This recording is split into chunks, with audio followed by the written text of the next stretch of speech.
myself from you, yeah.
Myself from you, yeah.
Everything that brought me alive.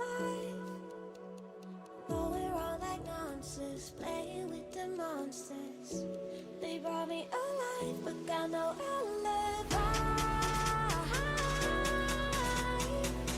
It's a lover's fight without an alibi. It took my innocence without an alibi.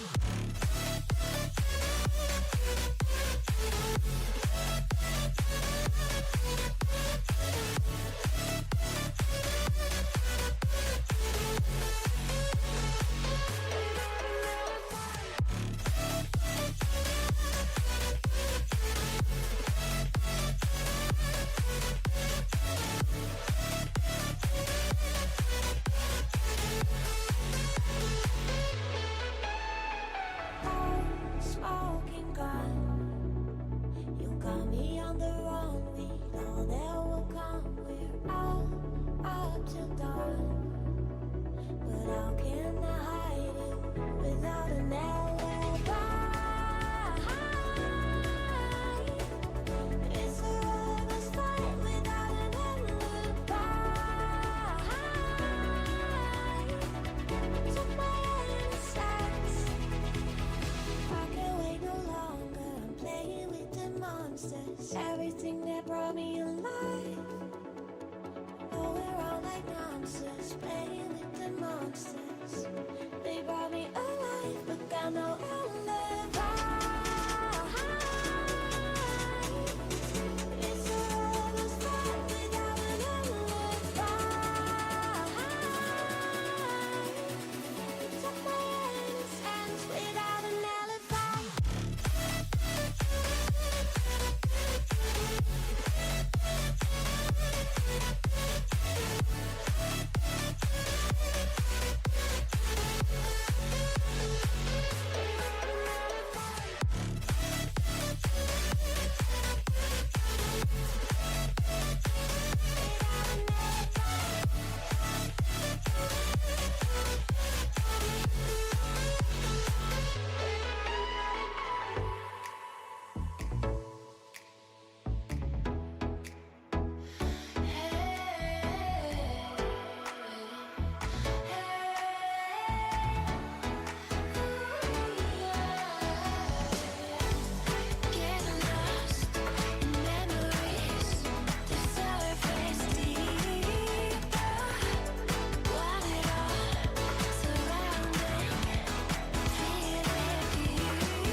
Hello. Hello, hello. It is Monday. You're thinking, but wait, Tessa, it's Monday. Shouldn't it be Xenoblade Chronicles 2?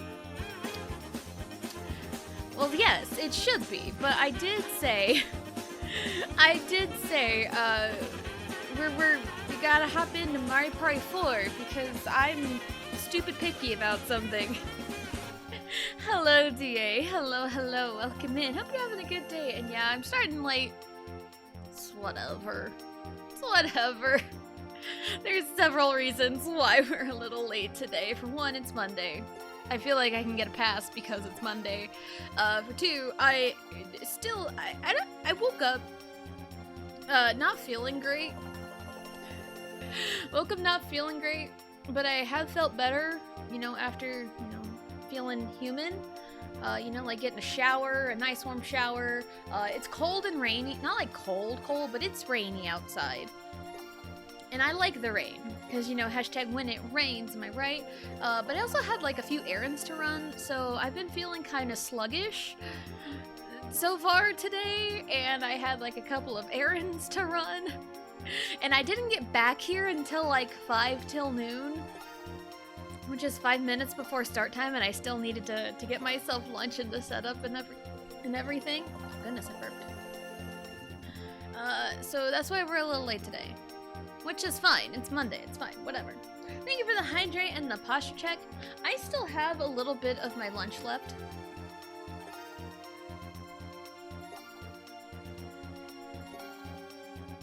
And when I say a little bit, I mean like one singular mozzarella stick.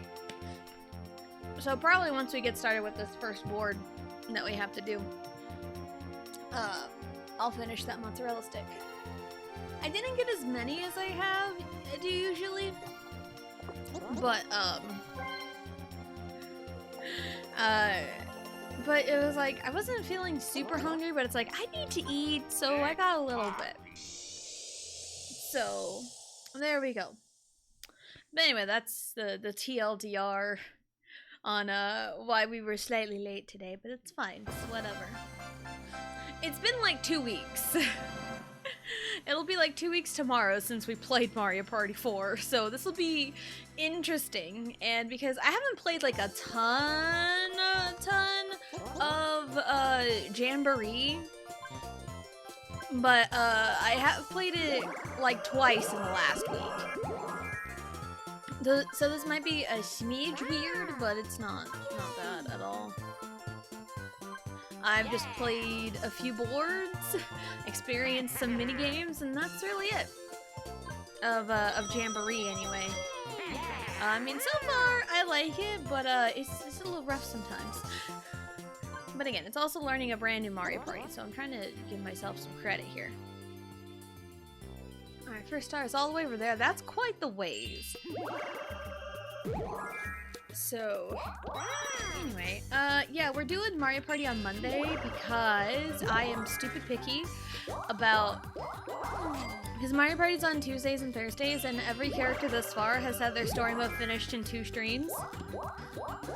So that way we can do, like, a character a week, and I want to get back on track, and this is how we're doing it.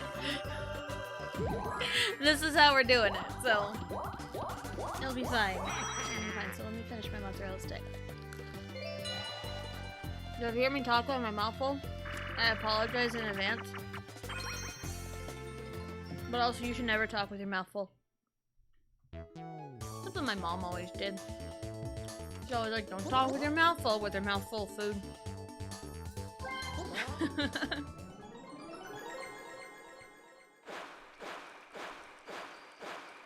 I'll also do this while eating. This is gonna be great.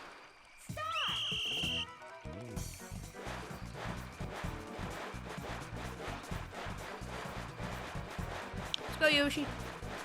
Where we go?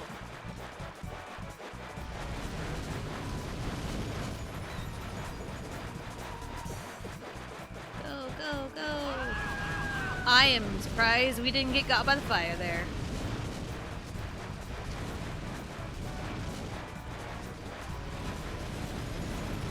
We're getting got. Go, go, go. got this. We got this. Oh my god. I mean, I'm a lot better than I was first thing this morning. And when I say like first thing, I mean like 4 a.m.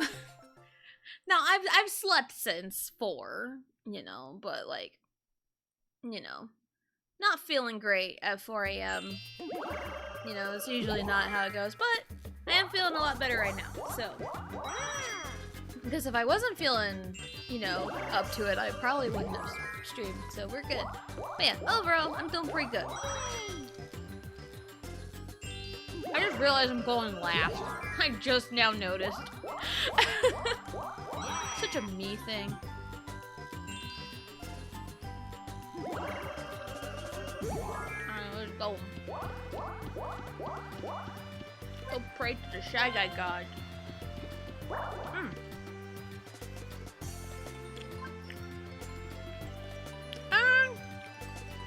We'll go a fun wish. I'm gonna practice our best playing Jamboree. Nice. Nice. I haven't... Now, the thing with Jamboree, I haven't touched the single player mode yet. I haven't touched that yet. So I know nothing about how that goes. So...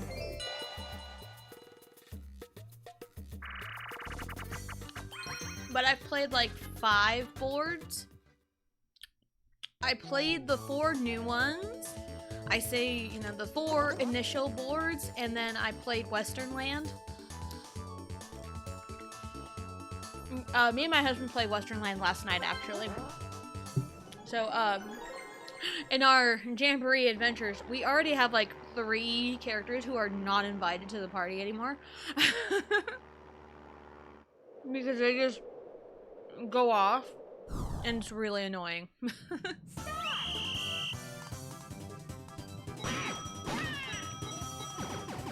me some money.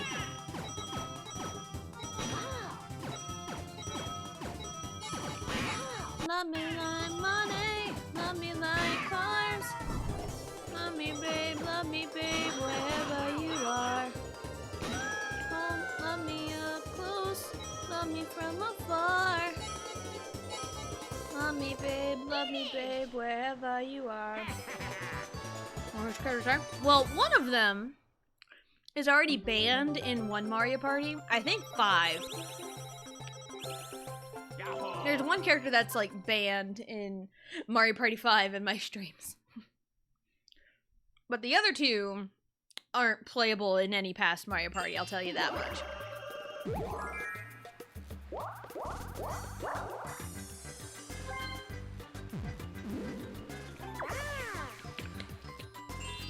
Toad. Yeah, Toad's one of them, because Toad was banned in 5. I think he was like half-ass banned in 6. I know Toadette is just banned no matter what. Because Toadette is just unnecessarily ruthless to me no matter what I do.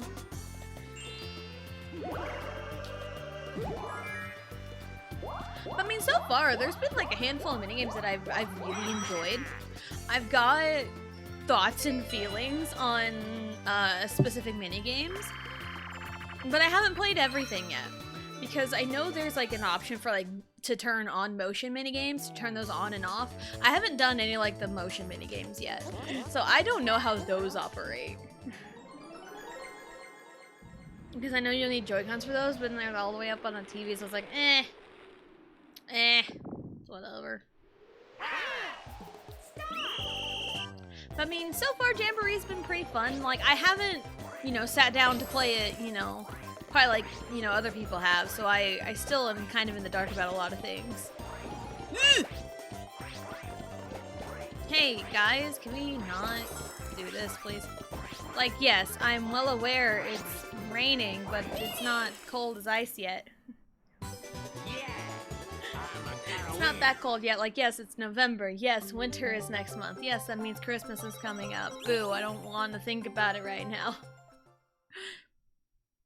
Like, my biggest pet peeve here, and for me personally, I can kind of give non-Americans a pass, because their Thanksgiving is on different months of the year.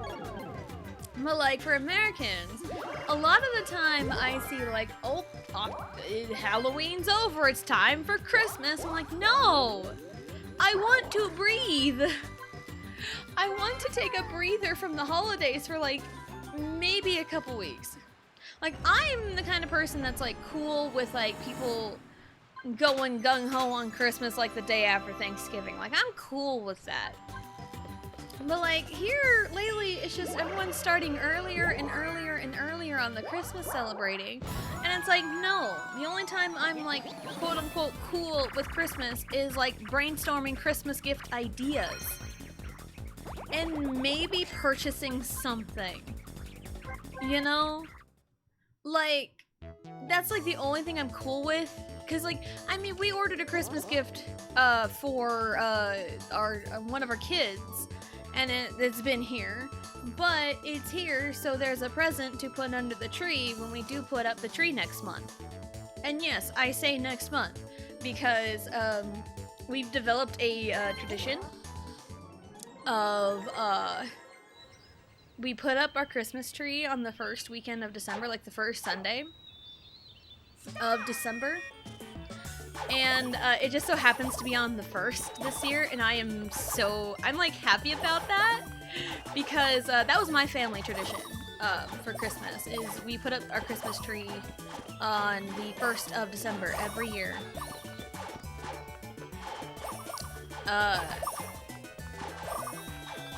But we do it on the first Sunday to make sure, you know, everyone's home to put up the tree, you know. It's one of those things. But yeah, that's kind of our own tradition. No, mine. No, mine. Mine. Thank you. So, yeah, that's my family tradition, because my dad's family, they always did it the day after Thanksgiving, and my mom's family did it on her brother's birthday, which was December 6th. And so their first Christmas together, they had like an argument about it. And they're like, all right, we'll compromise. We'll just day in the middle. Whatever day it lands on is what we'll do. And the day after Thanksgiving and December 6th, they counted the days and met in the middle, which was December 1st. And from then on, their tradition was Christmas tree goes up December 1st. And that's what I grew up knowing. So that's why I'm like slightly happy about it. Anyway, hello, Seven. Hello. Welcome in. Hope you're having a good day. The wheels of capitalism must run. I hate how it's Christmas, though. Because, like, Christmas stuff was up, like, mid-October. And I'm like, no. Absolutely not. I don't want to think about it. I don't want to think about it. And I know Thanksgiving is, like, late this year because it's always the 4th Thursday of, it's always the 4th Thursday of November, and that is the 28th this year. So it's late into November this year, because sometimes it's like early 20s, sometimes it's not. So yeah.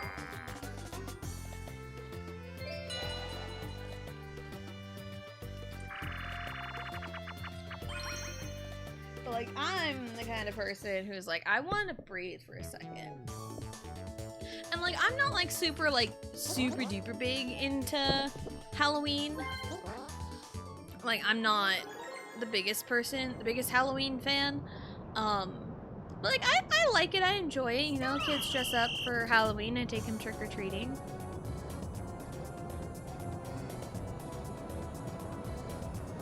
So, I mean, that's that, but it's like, I want a second to breathe between holidays.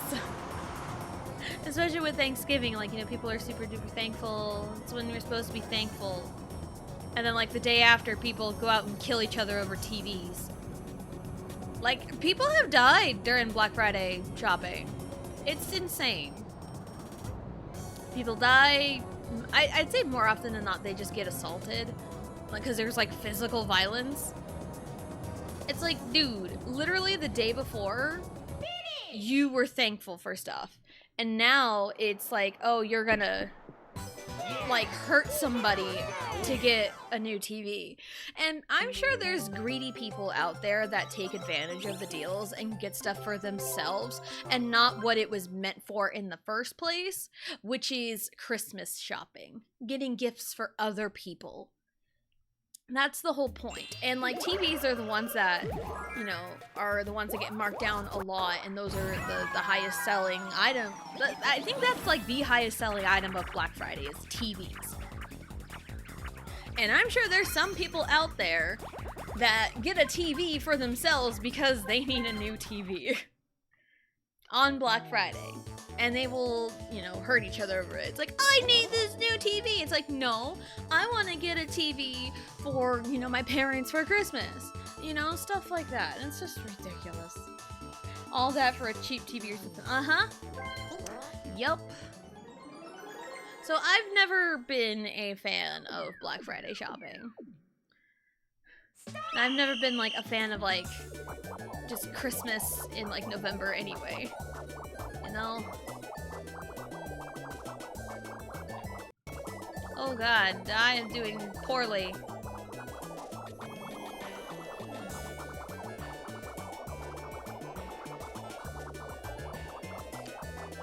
The way I stuck my tongue out and followed my trail. I do that sometimes. I do that sometimes. But yeah, I've never been a fan of Black Friday. And online shopping too. You know, I think online shopping is definitely safer, but also, you know, with Christmas starting earlier and earlier, it might take longer and longer and longer to get your stuff ordered.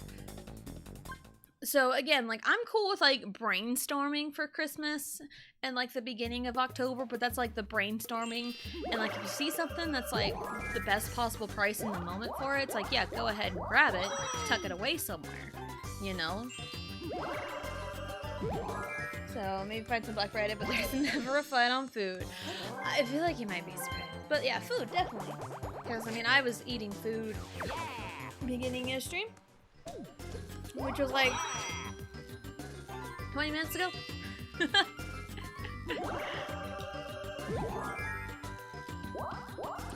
Hey, what's up?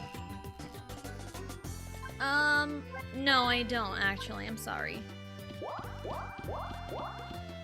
Yeah, sure. What items you got, Mr. Shy Guy? I played as you yesterday. I played as Shy Guy yesterday. Yeah, not like every single board I played so far, because I did the first 2 boards as Yoshi when me and my husband played 2 boards together. And then when I played Wednesday evening, because I posted on Twitter about it, I played as Daisy and Goomba, because, like, Goomba is just so funny to me. And Goomba's just a little guy.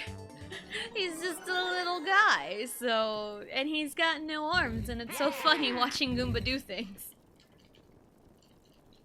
And, last night I played a Shy Guy, because I do like Shy Guy. I don't know where I am. Which I like to keep it that way. Keep guessing, you know?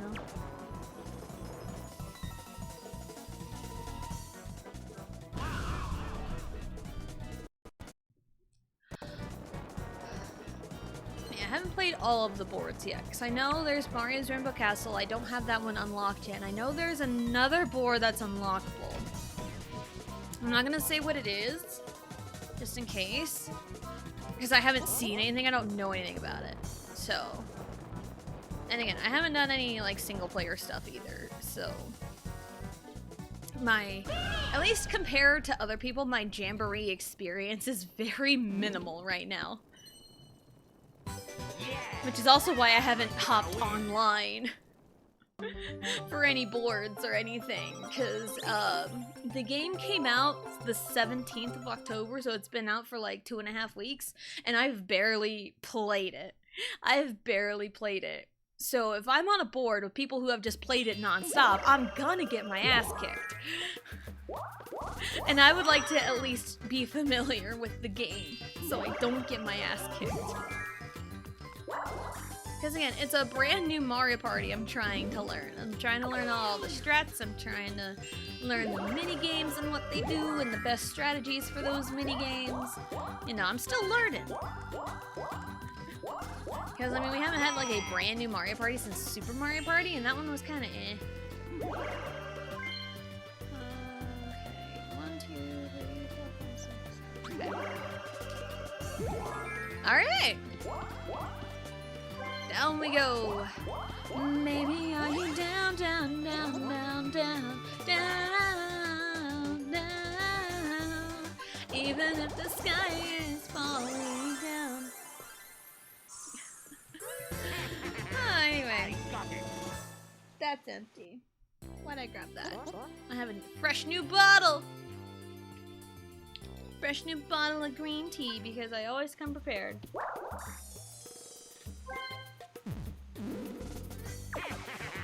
Alright. So yeah, probably throughout, maybe here and there I'll play some Jamboree. I do know I want to bring it to stream at some point. Just not right now, because I barely started the second half of our story mode with every character run here. So, there's still time. Let's go, Daisy.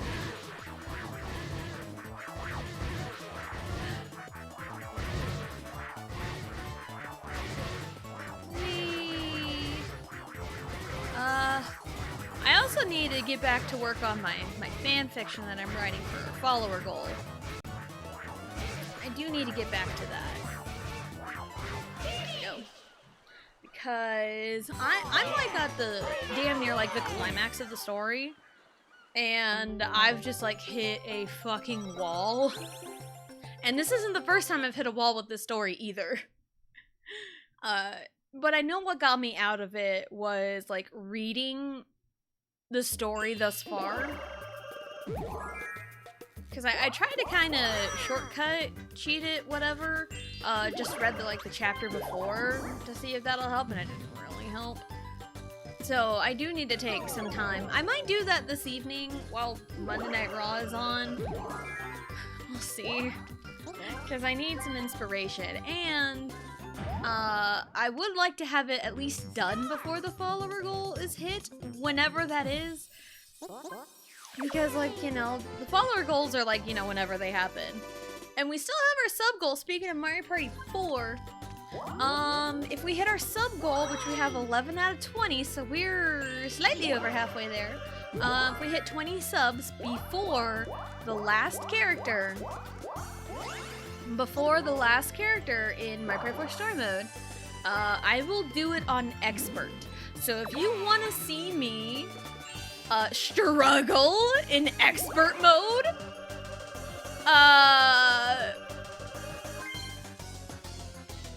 if you want to see me struggle in expert mode, gift a sub or gift a sub, you know. And I mean, that one's, it's not gonna hurt my feelings if we don't hit it, but you know what? You know, hitting goals is also really nice, you know? Because there's that feeling of accomplishment, you know? And it's just like everyday things too, you know, hitting goals. Just like, you know, in general, like, I know with like motivation for things, the biggest, like, you know, goal-oriented thing is like, you know, exercising, losing weight, kind of, you know. But I know there's like different methods of like losing weight, and like there's just way too much info out there. It's almost like information overload. But like start with like small goals, and then meet those small goals, and then once you consistently meet those small goals, you can start increasing it. And I think that kind of goes with like a little bit of everything too.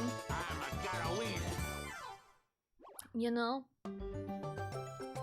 Like, you know, Tuesdays and Thursdays are usually the days walk to school. Even just like getting out and walking for a little bit, you know, like walk around the block of your neighborhood, you know? And like, here's like my thing, like the gym, like, you know, it's like, oh, go to the gym, work out, get swole. That's how you stay fit, exercise, yada, yada, yada.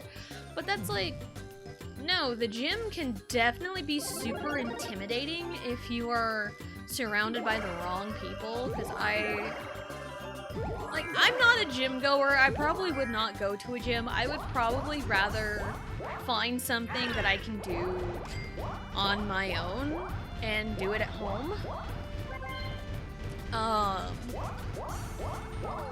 Like something like that's like more for me, but like if that's what you want to do, go for it. But it's also like I get nervous around other people and I worry constantly about like being judged when I have like no idea what I'm doing. Like I don't want to make myself look stupid, but I also have trouble like asking for help. But I'm sure like in the right, surrounded by like the right people, they'd be more than happy to help. Because like I'm sure most people that like do go to the gym like want people to, you know, enjoy going to the gym as much as they do. Yes, actually, I'll take it. So, but like, yeah, the gym is probably not for me. But like, I wouldn't discourage someone from going to the gym proper. Like, I wouldn't discourage that myself, even though it's not for me. I wouldn't do that. All of that for nothing? Damn. All of that for nothing? Rude. Great. That's lovely. Anyway. Like, for me, personally, you know, like, losing weight, like, the thing that everyone has been saying, and it's, like, super easy is, like, you know, calorie deficit. You know, it's, like, eat less calories than you burn, and then there you go. And, like, that's kind of, like, the bare bones of it, but there's more to it. There's more to it. But it's also, again, like, you know, meeting goals and everything, so it's, like... And also, like, there's no time limit unless you yourself set one.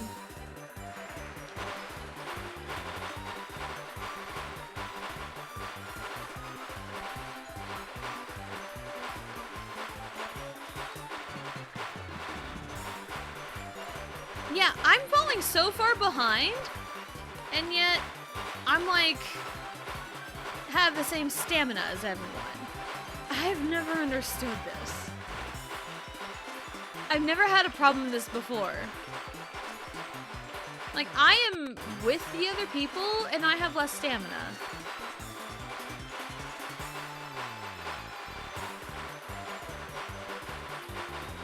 Like, Yoshi has, like, way more stamina than me, and he's, like, way ahead of me.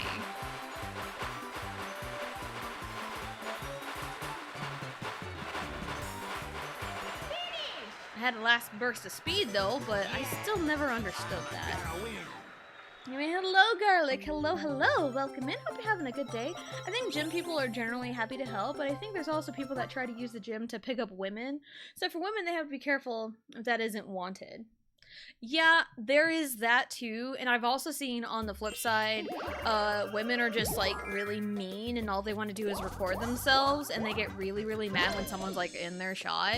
I see that more on the women's side, and I'm not saying like, you know, one or the other does that, but like that's kind of also like the other side of that too.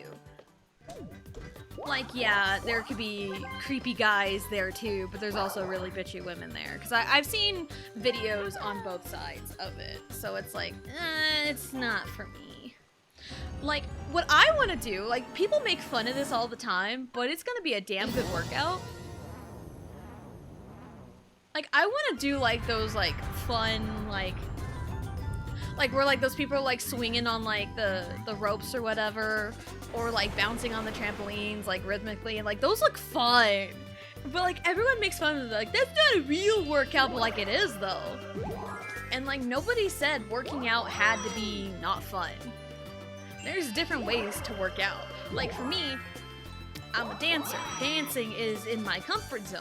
So maybe if I danced a little, you know, a few minutes a day and then kind of increase it, that's like, that'd be my exercise. I'm like, all right, that's good. And we're good, you know? It's stuff like that. Recording in gym shouldn't be allowed in general, it just causes problems. Yeah, like, because of people like that are, like, super bitchy about it.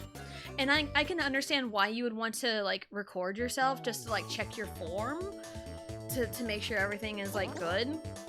But it's the people that are like, oh, you're in my shot, and they just want to be social media stars, you know? That's kind of my thing with that.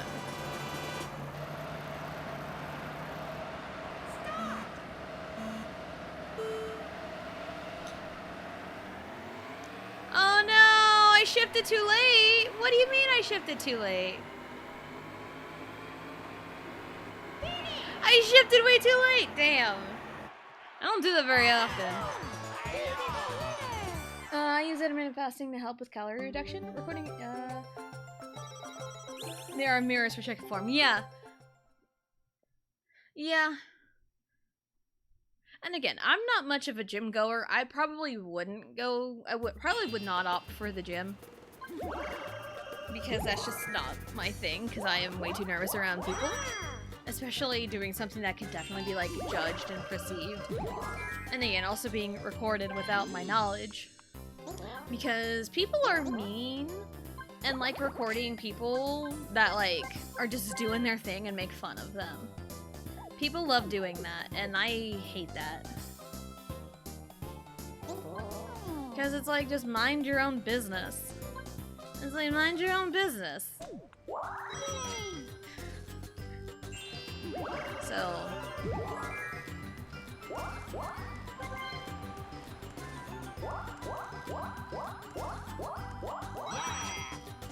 and that's just how social media is nowadays anyway. People are looking for, like, their next viral moment to get internet famous. But sometimes the fame you want is not the fame you get. But, I mean, it's fame either way. Which is all they care about. Because I heard... I didn't know what this was until, like, last night. Because apparently, this Karen called in about a dude's squirrel? A dude's pet squirrel. The squirrel's name is Peanut. Apparently the guy had him for like 7 years. I rescued him and the squirrel became the pet. The squirrel's name is Peanut. And apparently this Karen called it in worried about like rabies or whatever. And it's like, what? And it's like, her name is everywhere now, but like, all she thinks is about her name is the most Googled name ever. So it's like, with those kinds of people, you need to like, gray rock them. Like, this can't keep happening.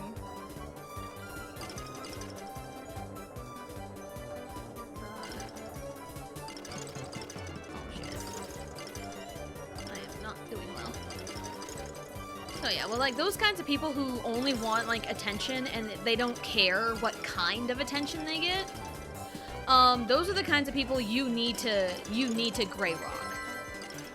What the fuck? What the fuck? Yeah, those are the kinds of people you need to gray rock.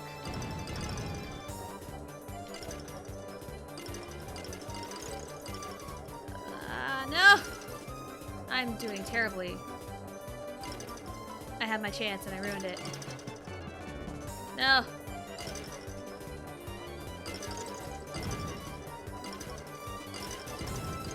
No, I'm doing so awful.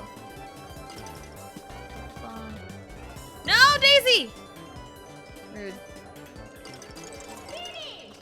Yeah, it's fine. So yeah, those are like the people that like just want attention and they don't care what kind of attention they get, positive or negative. Those are the kinds of people you need to like stonewall, gray rock, give no reaction to, because those people just want attention and nothing else. It's also like parenting trick, you know, sometimes a child, like a very young child, will do things they know they're not supposed to do to get the parents' attention, no matter if it's positive or negative. But to really show them that they can't be doing that, What? Okay. You just kind of have to ignore it.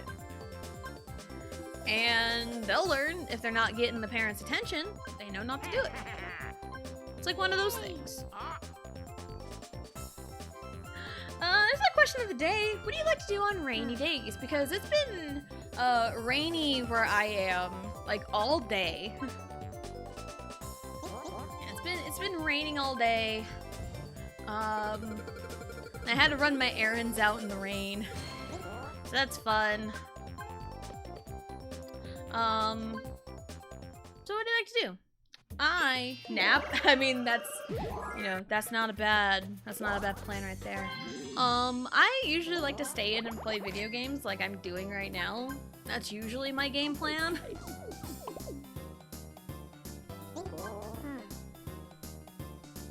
Hot chocolate can be nice. I actually am thinking about having a cup of hot chocolate tonight. That actually sounds really, really nice because I am a hot chocolate fiend. But I will not drink hot chocolate if the weather is not, like, quote-unquote appropriate. So it's like the nice winter drink for me. Or like cold weather drink, you know. I mean, if it's a cold rainy day in like June or something, sure, maybe. Like if I can drink hot chocolate all year round, fuck it, I'll do it. The browser or red space? I'll take the red space. I do have two lamps though. Just finished all Xenosagas? Nice. How was it? How is Xenosaga? I don't know anything about Xenosaga. Is Cosmos in Xenosaga? Or is it Xenogears? I think it's Xenosaga. I don't remember. She's in one of them.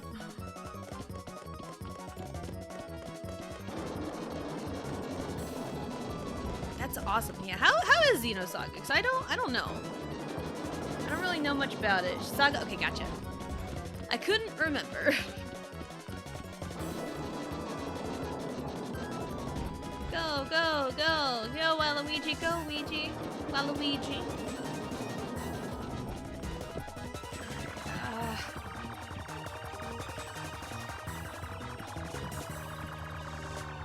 I hate it when they get to the thing first.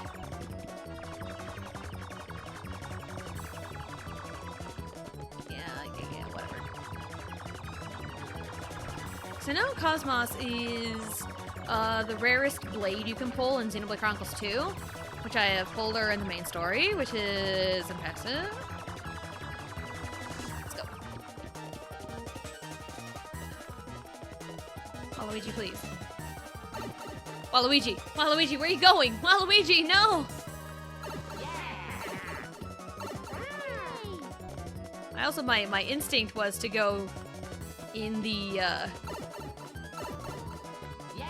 in that bottom right one first. Daisy, what?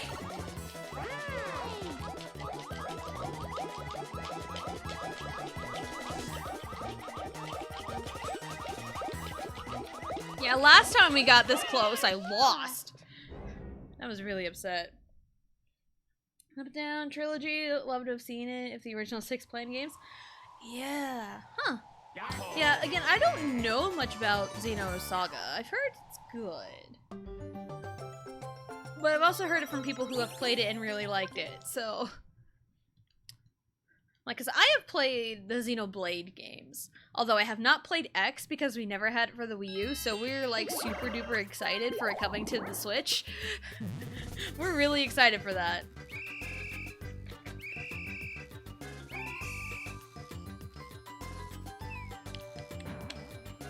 I wish I would have went with an M rating instead of T since it's a much meaner sci-fi than... Yeah, I can see that. I should have went the other way. Thanks, Yoshi. Oh, it's whatever.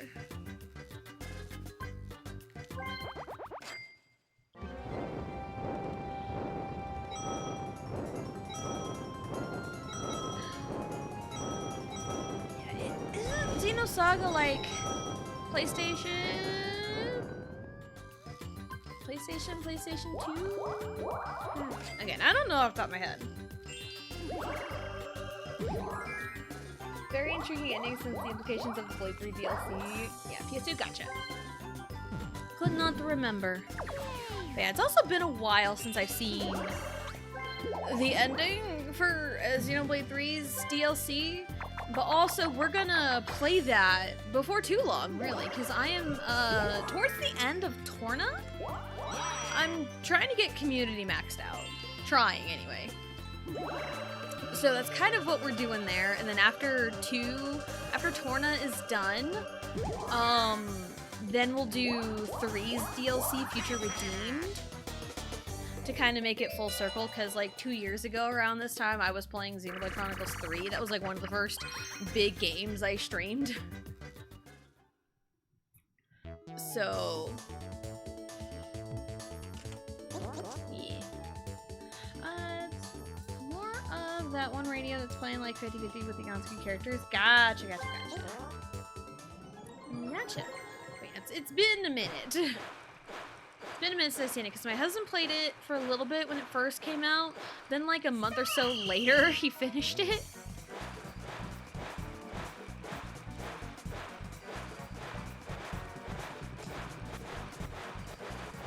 Alright, let's go Waluigi.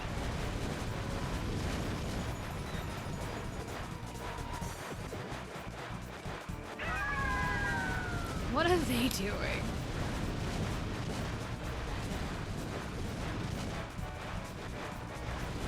Oh, yeah, we're getting got. Sometimes you can't help but get caught in the fire. I'm just too damn hot. Ha ha! Take that, suckers! Self-confidence issues, who? Nah, I'm hot, bitches. Anyway. Oh boy, DA. Alright. What turn? Is it 3, 2? 3, okay.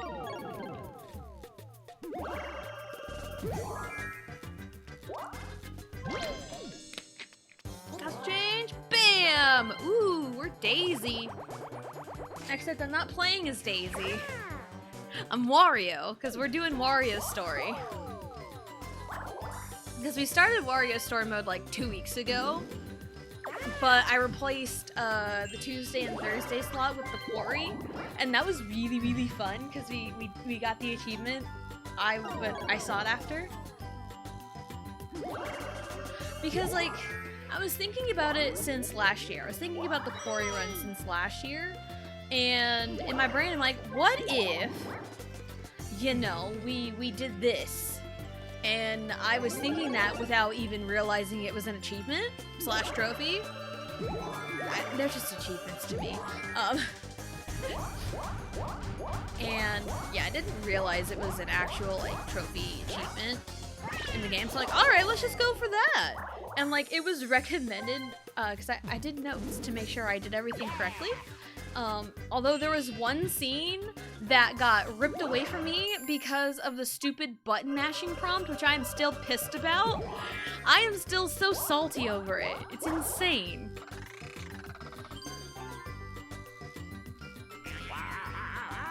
Did you roast those guys? I don't know, maybe. But yeah, like, with the quarry. Yeah, because, like, there are... If you want... Okay, so what I did... Gonna slight spoilers for the quarry. If you don't know about the quarry, I'm sorry. Because we recently played it, so I feel comfortable talking about it.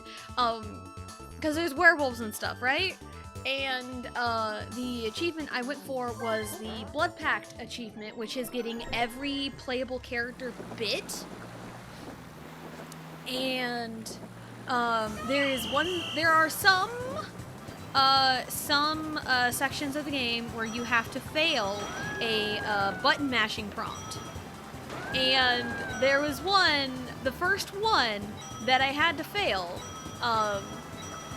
I'm like, oh, I'm just gonna like press it, wait a second, press it, wait a second, press it, wait a second. And I pressed it like maybe a total like 5 times, maybe 6 if I was lucky. And it passed it on a button mash prompt. Like, you'd think you'd have to like just keep mashing the button over and over and over again. Like, what's the point of having a button mashing prompt if you just press it like 5 times and you win? Like, what's the point in that? And the thing that like hurt the worst of that was it was like right at the checkpoint. Passing that QTE or failing whatever was the checkpoint. So even if I shut the game off, pop back into my save, it already saved it. That was the checkpoint. So it saved right after that, which was stupid. I was so mad. Luckily, I was ready to, luckily I had it in my notes in case that one was a fail. But yeah, if I had failed there and that was like the only opportunity to get that character bit by the werewolf, I would have had to shut the whole game off and had to do everything all over again to get the achievement. But luckily, this character has 2 chances to get bit by a werewolf, so I got them bit later on, and I did account for that in my notes. But I was so salty and so mad about it. Then I'm like, what's the point of having it mash? And there's like accessibility features too with it. And on the button mashing prompts, there's options for a tap, which is press the button 1 time and you pass. Probably in case like you're not good at button mashing, you know, that can, again, accessibility, or don't have the motor skills to button mash, which that's nice, again, to have that accessibility. And there's like press and hold, and then there's like just automatically pass the mash commands or whatever. Everything I had in the accessibility tab was on default. So that's like no excuse, because it was like, so yeah, it was like, press the button, wait a second, press the button, wait a second, press the button, wait a second. It was exactly like that. It was like, press, wait, press, wait, press, wait. It was exactly that. And like, if it's a mashing command, that's gonna fail it for sure. But then it didn't. And I was so pissed off. There's a whole ass rant with it too, right after it happened, because and it, again, the salt in the wound was the checkpoint. The salt in the wound was the checkpoint. And I was so mad I couldn't do it all over again. So because I got the character bit in chapter 4, then 6, I missed out on a scene at the end of the game. So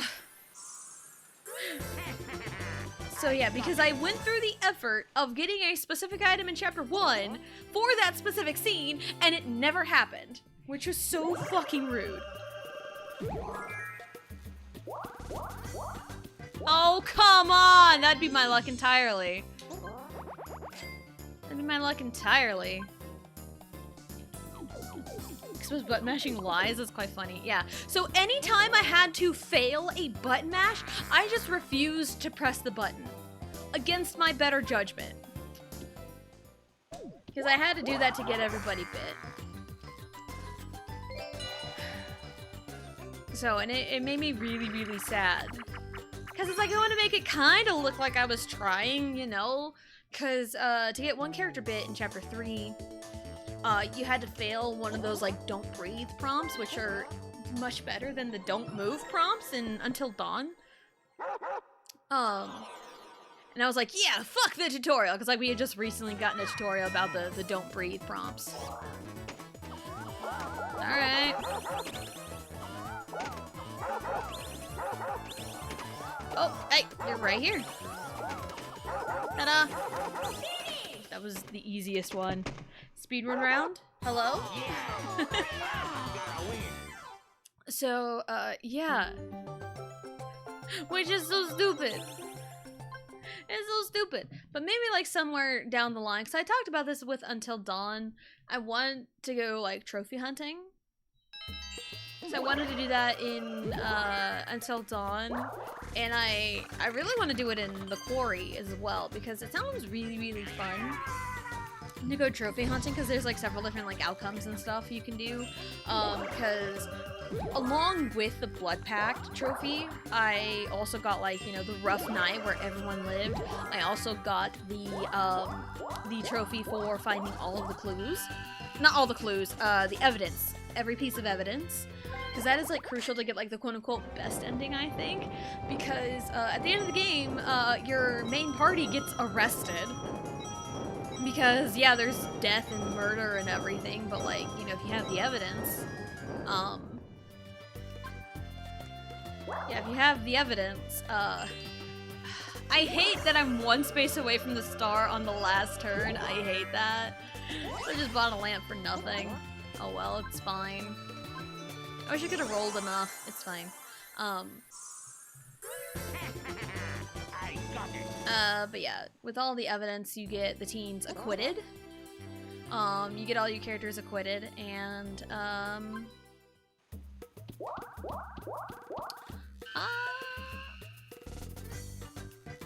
you know what? Yeah, I'll do it.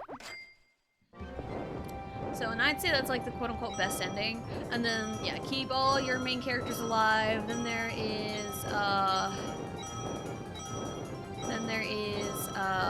killing everybody. That one's that's fun. Just, you know, kill everybody.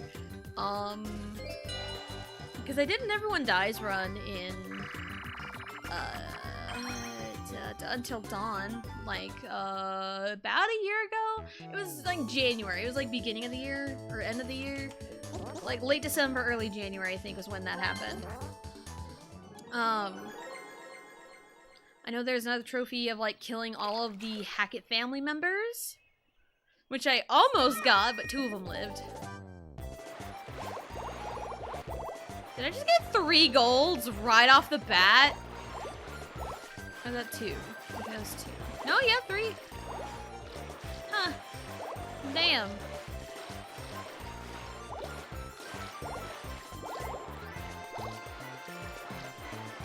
Yeah, man. Okay. I think I got 3.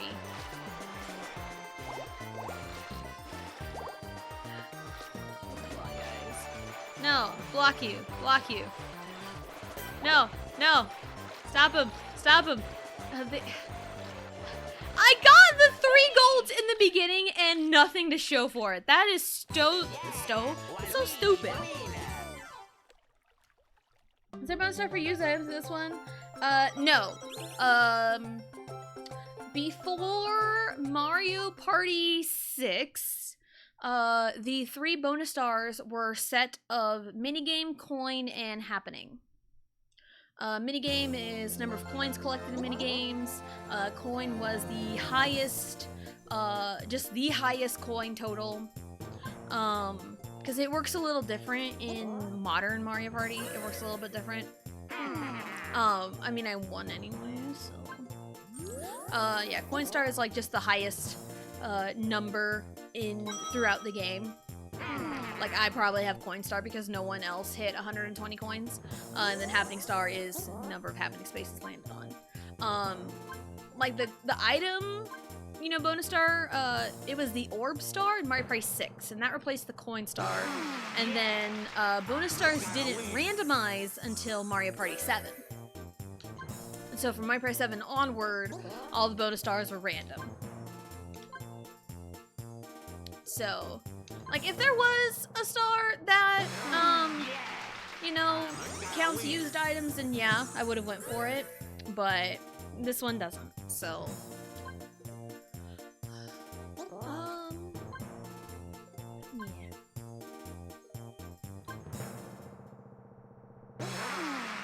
Yeah, he landed on Morph. He made more wishes than me. He didn't summon Shenron, but he prayed to the Shy Guy gods.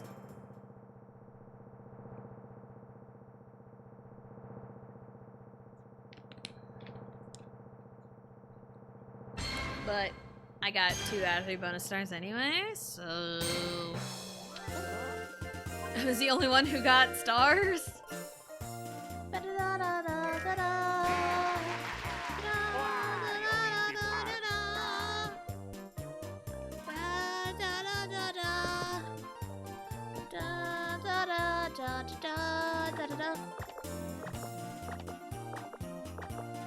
I mean, look at that.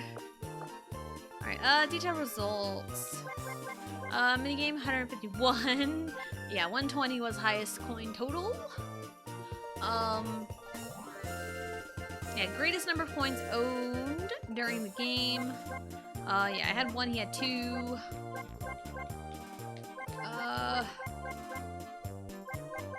Yeah, we're pretty good here, I'd say.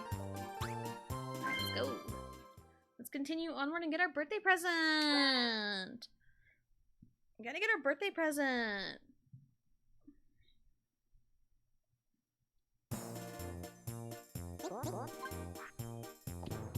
And speaking of, like, you know, randomized bonus stars, I have thoughts and feelings because I hated this in Superstars. I hate how they brought that in Jamboree. There's only 2 bonus stars. It started in Super Mario Party. I hated it. I hate the Super Mario Party and Superstars and Jamboree. I hate it. That they're the only way to get 3 bonus stars is to have max amount of turns, and I hate that. I absolutely hate it. And especially because I'll mention in you know, recent Mario parties, there's a couple bonus stars, you know, the running star and the slowpoke star, which is you have moved the most spaces and moved the least spaces. Those 2 are available in the pool. Is it that one? No, you got it. And you know what's fucked? The first board me and my husband played. This one. The first board me and my husband played. Oh no. Oh shit. This one. The first board me and my husband played. I needed 2 bonus stars to win. Which means I had to get both bonus stars. That one? No. This one. Oh shit. And the first bonus star was the running star, and the second bonus star was the slowpoke star. So there was legitimately 0 way for me to win the board with those 2 fucking bonus stars in play, and that is completely unfair. Because you can't do that. It should have it in the algorithm that those 2 don't pop up at the same time. So stupid. Anyway. Like, I don't want to talk about much of my Jamboree adventures yet. Oh, hey! Wario has something I don't. A chair. Ha ha ha ha! I mean, that's an awesome looking recliner. I mean, I did have a recliner, but since we rearranged our living room last week, I sit on the couch now. So, but yeah. Yeah, that's like the one thing I'll rant about in Jamboree was those bonus stars, and it was stupid. It was so stupid. 2 completely opposite bonus stars in the same fucking thing, and it was so stupid. Anyway, I would like to save the game.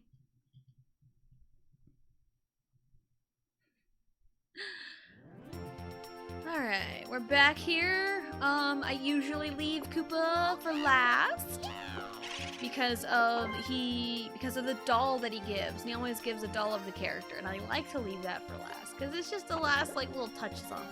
Let's party. Alright, let's go.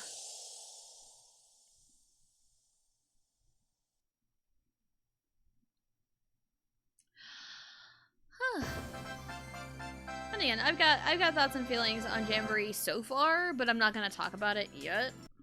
Like, I'll save those for later, because again, I haven't even touched the single player mode at all. So I have like 0 idea of anything for the single player mode, because I'm already seeing people try to speed run it. So it's like I know nothing of this, because there's a streamer that I watch that does Mario Party speed runs typically, or like challenge runs, and like he's already speed running Jamboree, but it's like I don't want, because I want to watch you because I like your content, I like your vibes, but like I don't want to see it preemptively because I want to experience it myself. So that's just kind of my thoughts and feelings on that.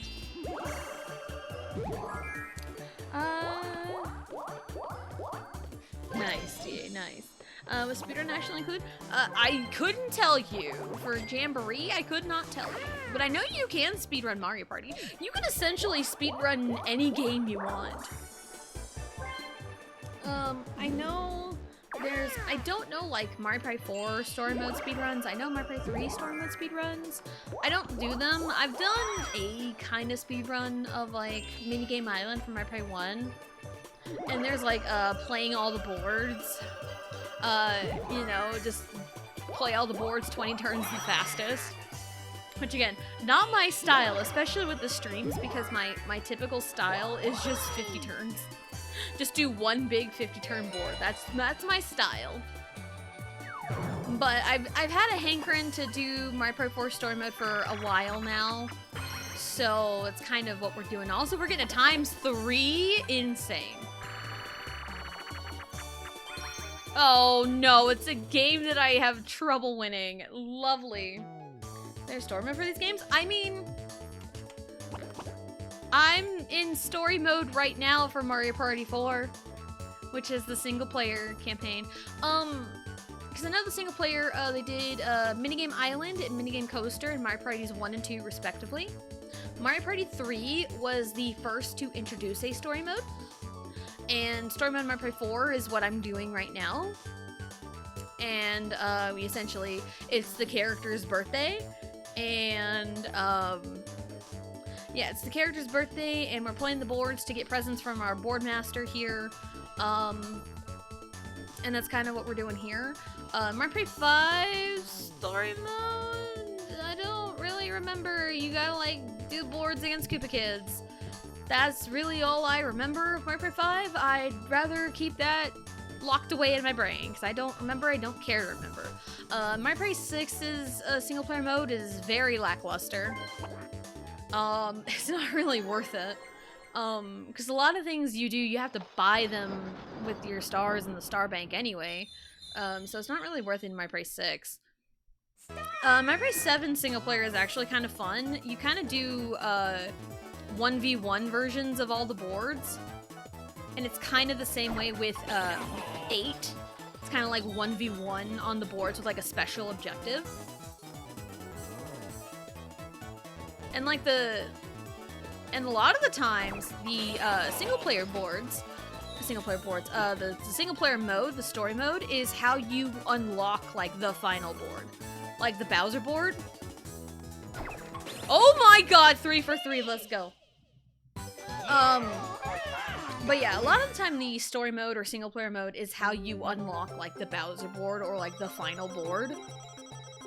So it's well worth it to go through it at least one time, because that's how you unlock it, so. But there is I'm pretty sure there was kind of a single player mode in Super Mario Party. Not really, I don't think. Superstars did not have any lick of single player mode. There was like a survival mode, just play minigames and stuff. That was really it. It was mostly online, but Superstars was mostly made for like online play. And Jamboree does have a like story mode, single player mode, but I haven't touched it yet, so I have no idea what exactly it entails. So I couldn't really say anything on the matter. But yeah, Mario Party does have single player modes. And again, I also play Mario Party by myself a lot. So there is that too.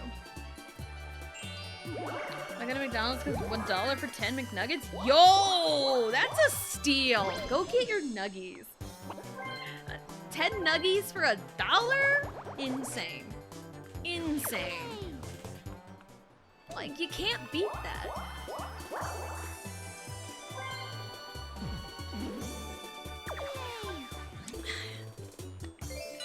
Say less, I'm going right now. Yeah, go get your nuggies.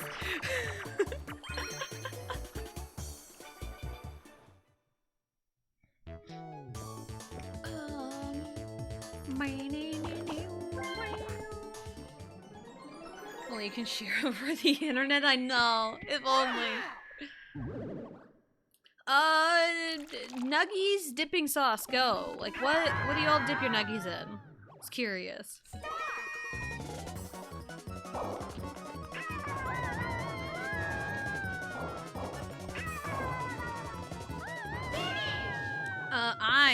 My go-to is barbecue sauce? That's not boring. Alright, mine is like plain honey. Like pure honey, that's mine. I dip my McDonald's nuggets in honey. Like pure honey. That's been my go-to, and apparently that's weird. So I've heard people say like, ew, that's gross. I'm like, no, it's actually really delicious. Just try it. Granted, if I'm the one preaching, just try it, and I'm the picky eater that will not try a whole lot of stuff. So, yeah, my go-to is like honey, and it depends on the nuggets actually. Because if I get my chicken nuggets at McDonald's, it's honey. If I get them at Wendy's, it's sweet and sour. Because I hate McDonald's honey mustard because they always give me honey mustard instead of pure honey, like always. Because like anytime I say like honey, sometimes I just put honey mustard by default. It sucks. I have tried McDonald's sweet and sour sauce. It's gross. At least the one I tried. Their sweet and sour sauce sucks. It's gross. I don't like it. And I'm not much for a barbecue sauce. I'm not a barbecue sauce person. So yeah, barbecue sauce is a no for me. My husband has gotten onto the hot mustard kick because I didn't even know they had it. I think they gave it to us once by mistake. But my husband, whenever he gets nuggets, is usually like barbecue sauce and hot mustard. So that's kind of what he's been doing. Nice. You like chicken and waffles? Yeah, so I imagine honey from waffles covers the chicken. Probably.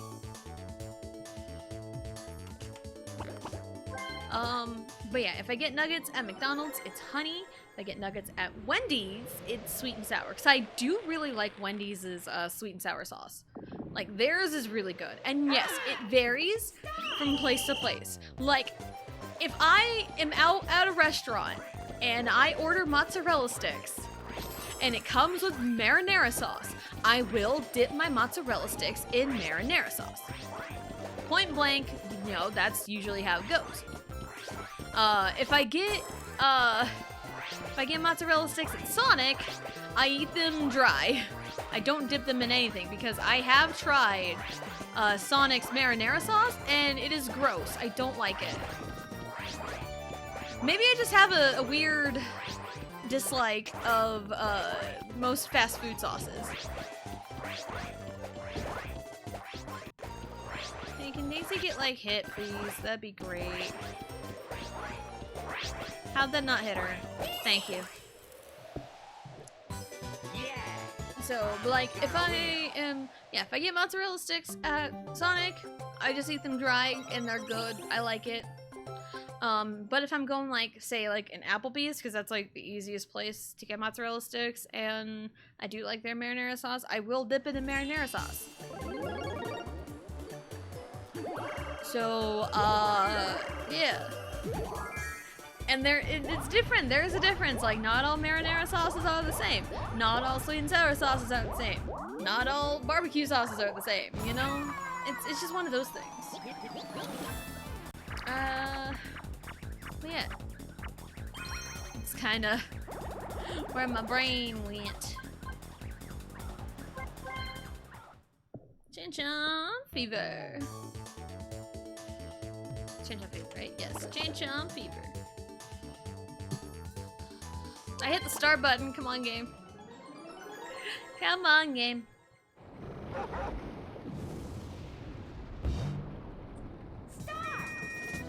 But also, like, with, there's, like, other things that you can, like, taste the difference, and some things are, like, exactly the same. Like, going from, like,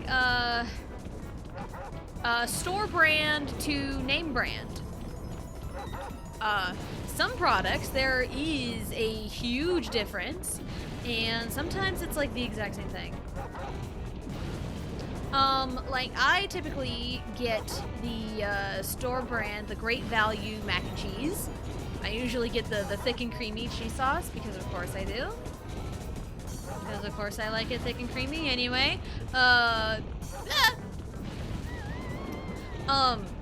There is a difference with like the noodles used and the cheese sauce mix.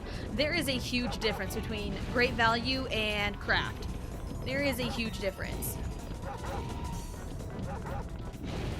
So like if someone says like, oh, there's not a difference between the mac and cheeses, yes there is. At least in the mac and cheese. And there are some products, like products food that do not skimp out on, do not get the name brand, or do not get the store brand, it's gross. I couldn't tell you what foods, Great Value frozen pizzas, like the big old pizzas, like kind of, you know, DiGiorno style pizzas, don't get those. Don't get those. I had like one bad experience with that and just don't do it.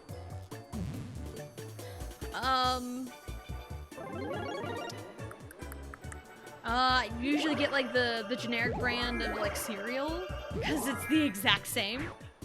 Like, I have a bag of Fruit Loops. I don't know what it's called, but like they're Fruit Loops with marshmallows on it. In it. But it's Fruit Loops.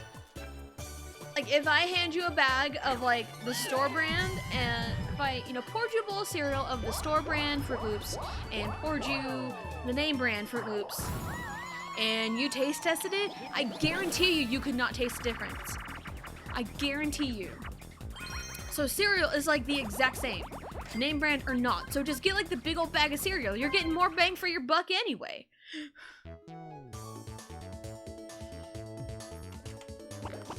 The only name brand cereal I prefer of a store brand is the Cinnamon Crunch ones. You know, fair.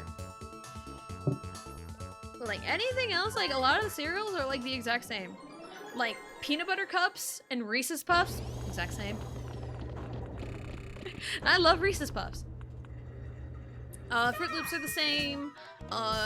You know, Cocoa Puffs are the same. Fruity Pebbles, Cocoa Pebbles, it's all the same. So why spend like $7 on a small box of cereal when you can spend that money on like 36 ounces, like a big old bag? You can get so much more for like the same price.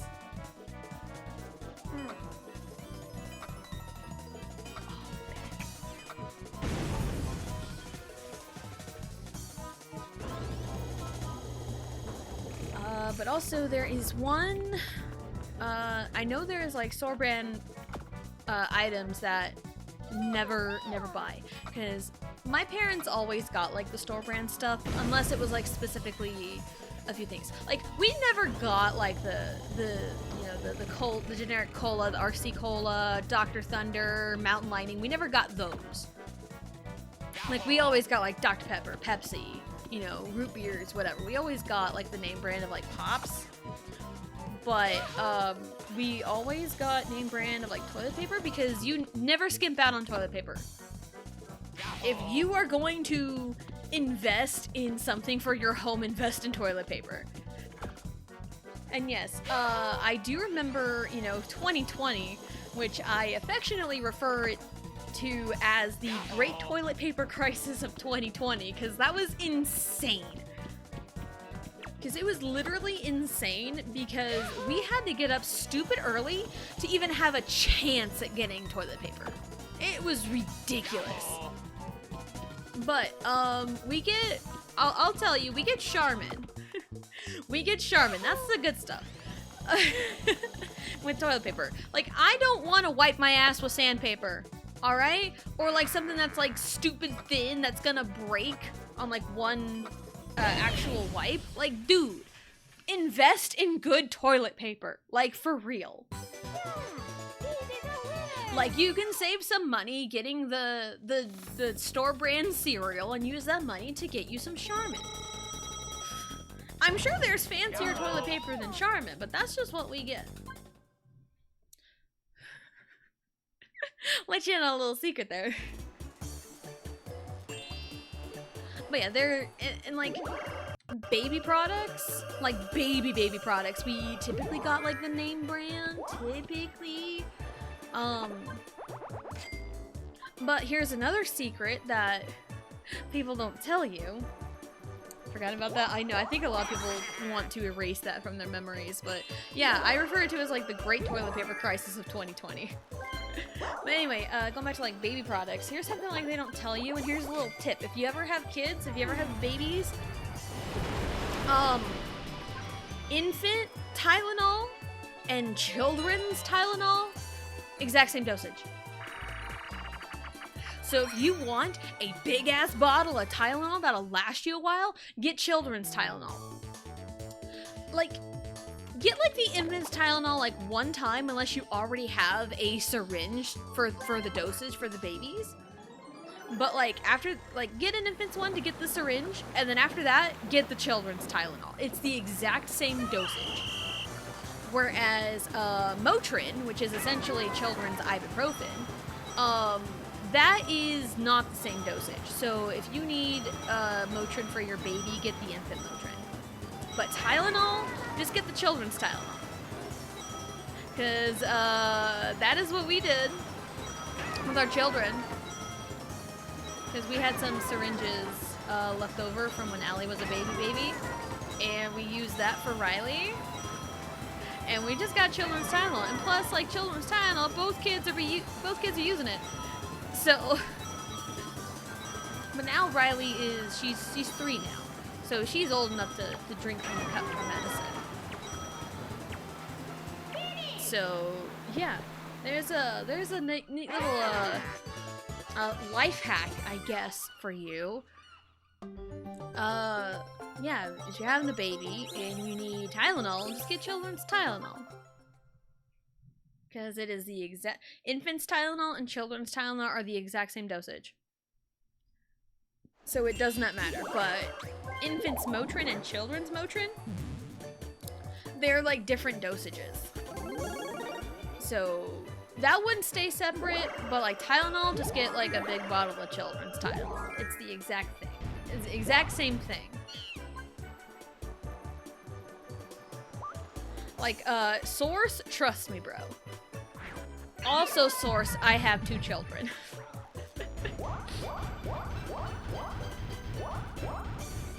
Yeah, there are like some things like don't skimp out on. I would not get the store brand diapers. That's a no for me. Store brand diapers are a no for me. We usually get Loves for diapers. Because it's the cheapest name brand. It's the cheapest option out of like Huggies and Pampers. Huggies is like the most expensive. Pampers is like the middle, and Loves is like the cheapest but still good quality. So we've always gotten Loves because it's the cheapest option. But diapers are still expensive.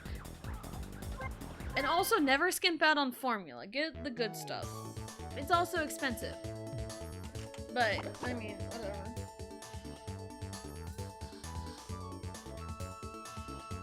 Because, you know, as a mom, I was like, you know, the debate and stigmas of like, you know, formula fed versus breastfed. I am of the notion fed is best. And some moms are going to throw a hissy fit over hearing that. Because it's whatever you are capable of. Because some moms can't breastfeed. And breastfeeding is extremely hard. Wow! Oh my god, I botched that so bad. Yeah, breastfeeding is like really, really hard. Source, trust me, bro. The most I've ever breastfed, was like 3 months. And we had to supplement with formula. And the thing is, like, there's like a whole bunch of stuff that goes into breastfeeding. There's just a whole bunch of stuff with that. And like, had problems with like Allie, and she would only like drink out of a bottle, so I had to like pump it and then put it in a bottle for her to drink out of the bottle. But like after a while, it was just like, I can't do this anymore. Super stressful. We just swap to 100% formula and we're good to go. And like there's pros and cons to both. There's like heavy pros and cons to both. But as long as you have a happy, healthy baby, that is all that matters. And also, when I almost died after having Riley, my youngest, I didn't get to breastfeed her. There was like one attempt and I was like super sick, I was about to throw up before I got shipped off to another hospital. So it was bad, so I wasn't able to breastfeed Riley, and that was perfectly okay. Breast milk has benefits, but it's not good to stress over. Formula also keeps them fed and healthy. Exactly, and also your milk supply is also affected by a lot of other factors too. So yeah, there's just you know, pros and cons to both. If you can breastfeed, go for it. If you don't want to, also cool. You know? Like, again, do whatever you want. Do whatever works best for you.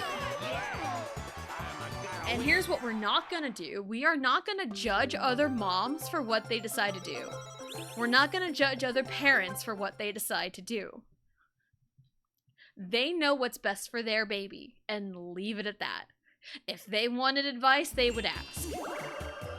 I mean, like, I'm not giving, like, unsolicited advice to, like, you know, specific people, but, like, I'm just my experience and my opinions. You know? Because, like, yeah, my kids were formula fed. They're both happy and healthy. And some people's kids were breastfed for 6 months, breastfed for a year. Because, there was somebody I knew, that has multiple kids. But they said, like, their oldest child had a lot of, like, health problems. And they equated it to them not being breastfed for a whole year because the younger kids were breastfed for a whole year. And I'm like, that's not how that works. Like, that's not necessarily how that works. You know, fuck it, I'll use an item bag, sure. I had nothing to lose.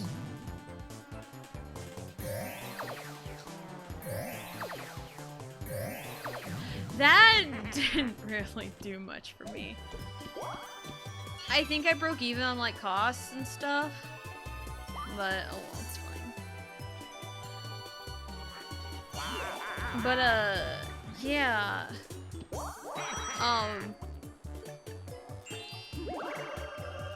Yeah, like, my children don't have health problems. And my oldest was only breastfed for 3 months. And there's, like, no real health problems. Riley wasn't breastfed at all. Had, like, maybe 1 bottle of breast milk, and that was it. And she doesn't really have much health problems. So that's not really a good equation, but that's what, you know, that's what she equated it to, and it's like, okay. I mean, think what you want. I'm not gonna tell you you're right or wrong. You know your kid's best, but, like, you know. Nuggets have been acquired? Nice! Let's go. Yes, Nuggies. So yeah, that's just kind of, you know, life advice with Tessa Jane. If you ever want to be a parent and have children. I forgot the buttons. I forgot the buttons. I think it's a different button combination because this minigame is in Jamboree. I think it's a different button combination and I got thrown off for a second. Daisy, please.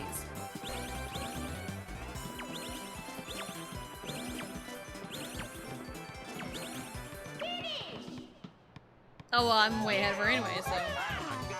Yeah, what we're not gonna do out in society is we're not gonna shame parents for their choices.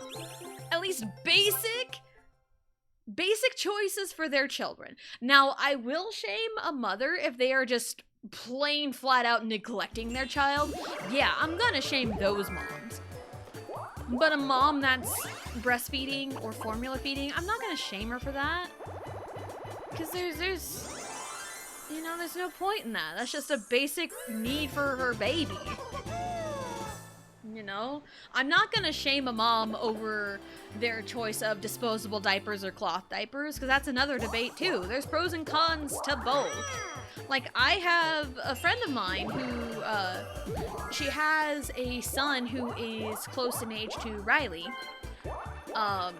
who, like, had bad diaper rashes with disposable diapers, so they swapped to cloth diapers, and that helped them a lot. Again, there's pros and cons to both.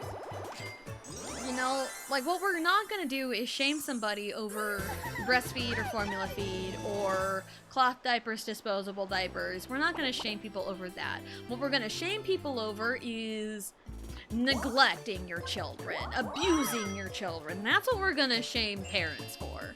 Not any of the typical stuff. Sure, I guess. I don't know. Sure. I don't know if this really do anything, but I need to use these. Because I spent money on an item bag. And, oh, I could have been to my detriment though. But, oh, well, that's fine. Yeah, $1 for 10 nuggies? That's a steal. 100% a steal. Yep, and half the time it's straight coins. Oh, we'll see. We'll see, though. I'm not in first place, so I'm not like a prime target. Mistakes have definitely been made, probably. It's fine. It's fine. And like, yeah, as a mom, there's a lot of things that I, like, do regret and, like, feel terrible for. But I'm also learning. You know, hey, here's a fun fact for you. Your parents are also learning with you. You know, parents are also learning with you. Whether you know it or not. Sometimes your parents don't know what they're doing either. Oh, nice! Nice! Kupika with the bank shot on the pinball table. Let's go. Nice. Arizona drink flavor I've never tried before. Nice, nice. Yeah, there's a lot of decisions I've made. There's a lot of things that I've done that I'm not, you know, happy about. But, like, my kids are happy and healthy. They have a roof over their heads. They have food in their bellies. They have clothes on their backs. That's all that matters. Because, like, yeah, my family... again, I'll let you in on a little bit of the backstory of Tessa Jane here. My family was not well off. Not in the slightest. So, there was a lot of things that, like, we couldn't afford.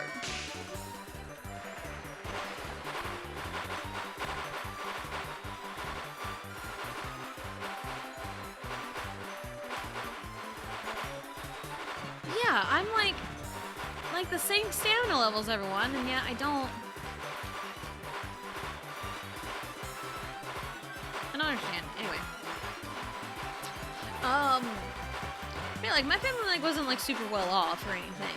And, like, we struggled financially quite a bit, but, like, I wasn't, like, super keenly aware of it, because that's an adult problem, not a child problem.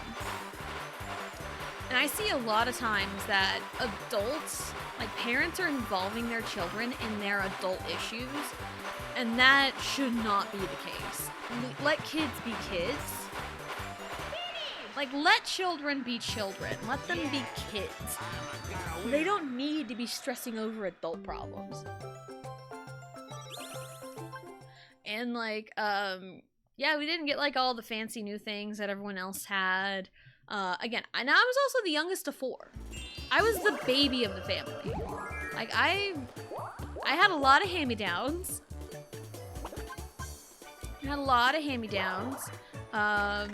I didn't get a whole lot of things brand new because, you know, I had an older sister. I had a lot of her old stuff. You know, a lot of the stuff that I got was never really brand new. So, like, but, you know, had a roof over my head, had clothes on my backs, even though they weren't brand new. They still, you know, were decent. They weren't rags. They weren't brand new, but they weren't rags by any means.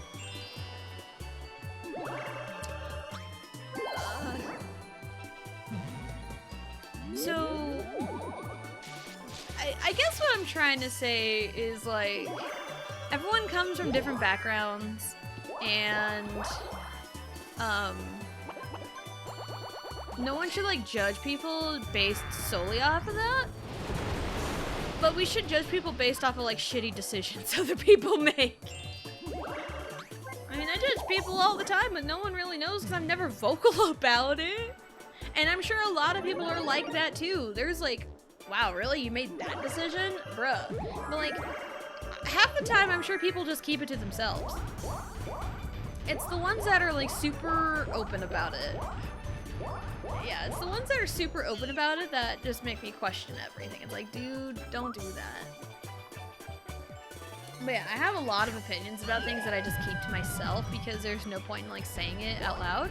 And especially, like, you know, other people or, like, decisions people made or, like, just other games. Opinions about games that I keep to myself. Some of them I'm just very candid about it, like my opinions on Mario Galaxy 2. Because, oh man, I have thoughts and feelings about it. And the button mashing thing with the Pori. Yeah, if you ever heard me ranting about things, those are my candid feelings.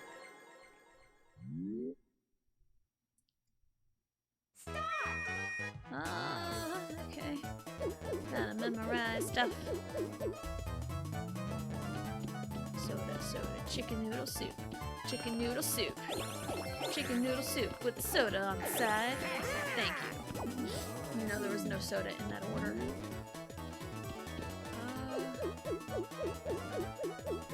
Ice cream. Ice cream. Rice! Nice! I knew where it was. Look at me go. Okay, so sodas. Can it be a soda? No. Oh, dang it, I was right on it. It's fine. It's fine though, we can bounce back. Yeah, ice cream? Nice! Boom shakalaka.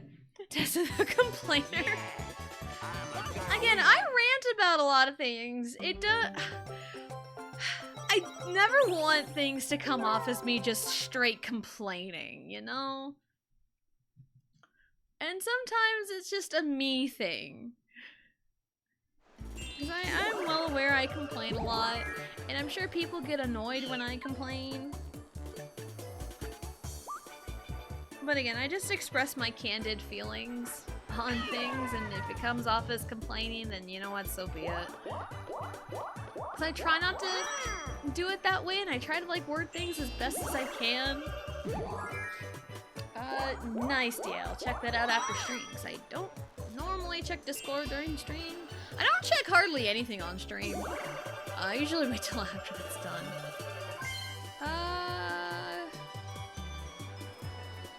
Where? No one's really in a good spot. I'll wait. I need to head down to have a chance at the star. At the Koopa Cabana. Excuse me. I don't have a start steal from my kid. Sure, I'll buy that just in case, so no one can steal from me. Alright, let's go. Wait, I've given my honest thoughts and feelings on Galaxy 2. Because to sum it up, Galaxy 2, there was a lot of ups and downs. The ups were really, really up, but the downs were very down. So, nice, dude, nice. Yeah, the ups were like super up, but the downs were really low, so it's like, ugh.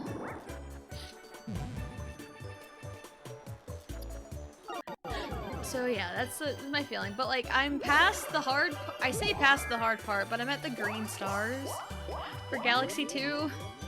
Because as many problems as I have had with Galaxy 2, I am gonna try and 100% it.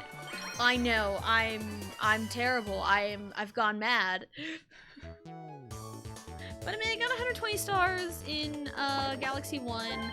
I haven't done Luigi Galaxy in Galaxy 1 yet. Maybe that's something for much later that I can do, because I've never done that before.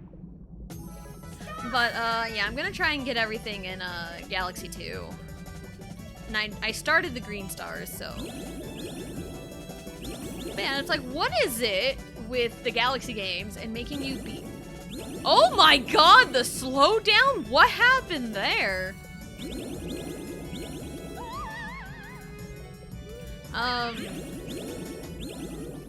But yeah, what is it with the Galaxy games and making you beat the game twice?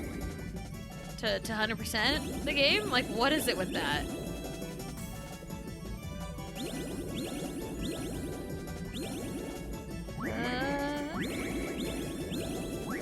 Where is our eel buddy gonna be? Haha, loser!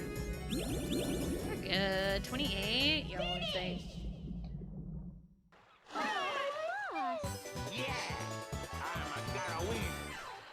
But right now we're back to Mario Party 4, and Mario Party 4 is kind of high on my list of Mario Parties that I like, my favorite Mario Parties. Probably because I have like some fond memories of it, you know? One of my favorites is one that got clipped during my gauntlet run over the summer, essentially. It's the clip Bowser Suit Nat 1. That clip is absolutely hilarious because I had never seen with my own eyeballs in real time the Bowser suit being used in Mario Party 4. I've seen it acquired in a video but never used. And it was acquired by the AI. It was acquired by the AI and never, like, he wasn't using it. And so what I did a little bit of divine intervention and took over the AI and rolled a 1 with it. That's like my crowning moment. That's like peak Tessa Jane right there. Went through all of that effort just for a 1. But you know, par for the course for me, right?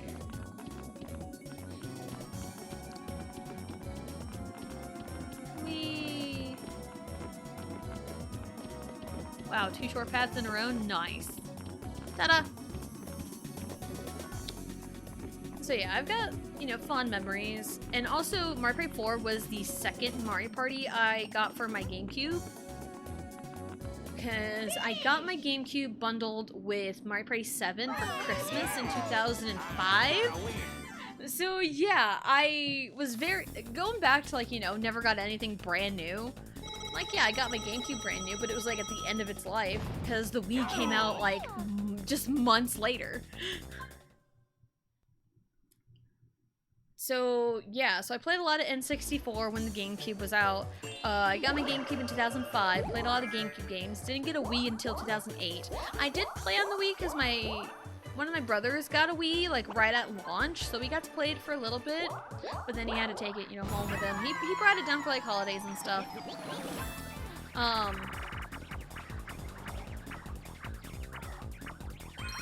Yeah, he took it home for holidays, so I played a little bit, and I also played, like, a little bit of Mario Galaxy kind of in that time, too.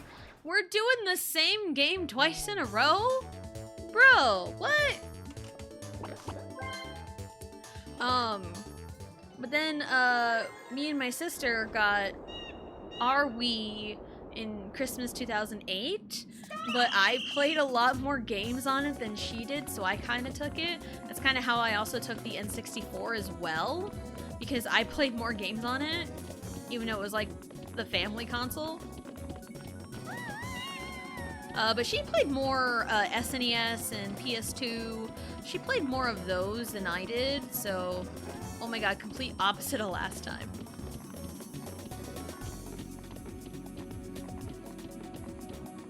But I still won. So, yeah.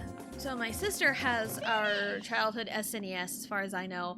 And I'm really sad that the OG N64, my childhood N64, doesn't work anymore. Because we tried and tried and tried to get it to work and it just will not work. It will not turn on and it makes me so sad. That's why on my throne page, I do have an N64 listed.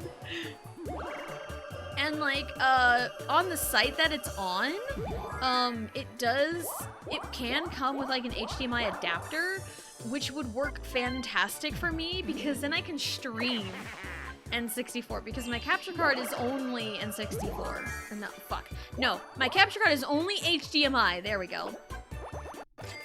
So, we do have like an HDMI adapter for the Wii. That's how I'm playing GameCube games on the Wii, so because we have an HDMI adapter.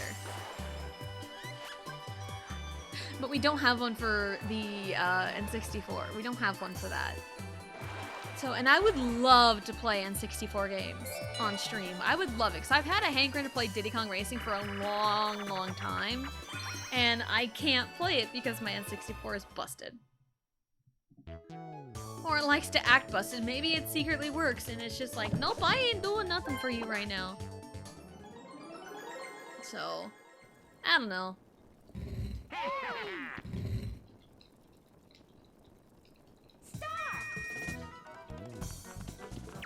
So yeah, I grew up on the N64, and then we got a Wii U in 2015, which is like 2 years before the Switch came out. Because that came out in 2017. And we got a Switch in 2018? 2019? 2018. Yeah, 2018, because Xenoblade Chronicles 2 came out in 2017, I think. Like December 2017? I think. Don't quote me on any of this. We essentially got our Switch a year after Xenoblade 2 came out.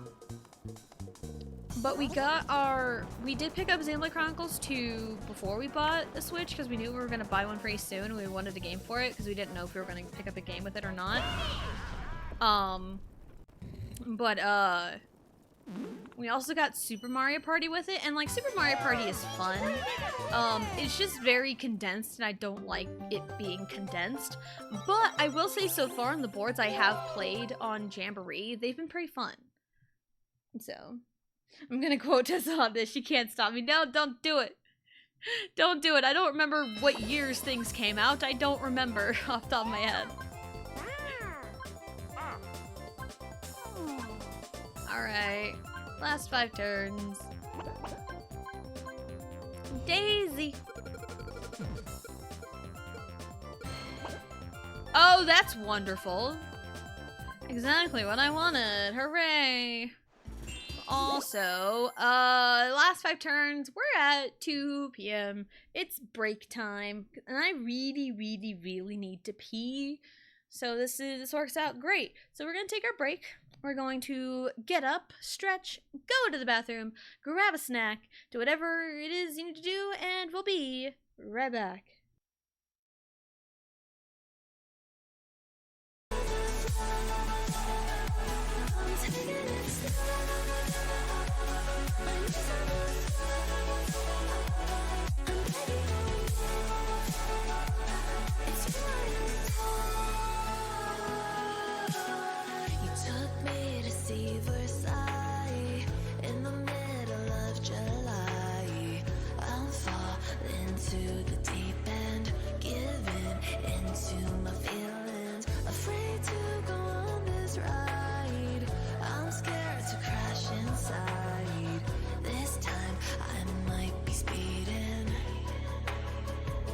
I'm taking it slow, but I just want more. I'm taking it slow, just go with the flow. I'm taking it slow, my knees are low.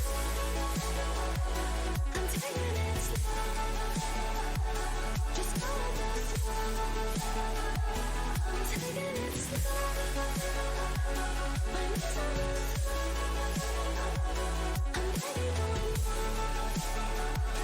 it's you I love.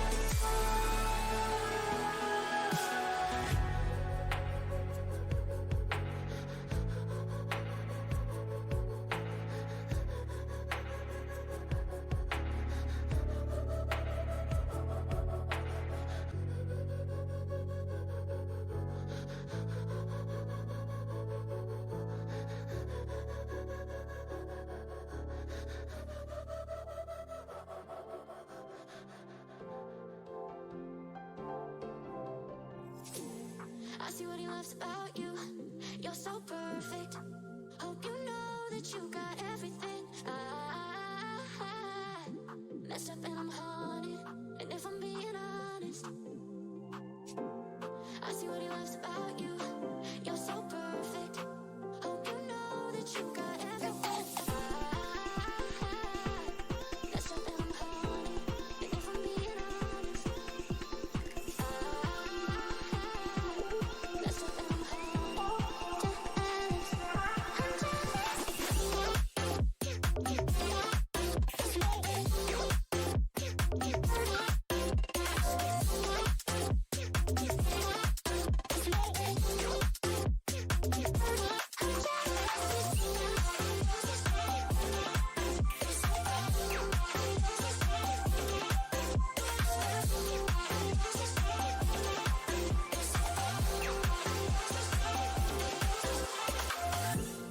I see what he loves about you. You're so perfect. Hope you know that you got everything. I messed up and I'm haunted. And if I'm being honest, I try to make it all stop. Say I'm okay, but I'm not. No, I can't help it. I'm so drained. Most of you taking that place in his heart. It should be me, but it's not. Wish I could guess, but I'm so drained. I see what he loves about you. You're so perfect. Hope you know that you got everything. Messed up and I'm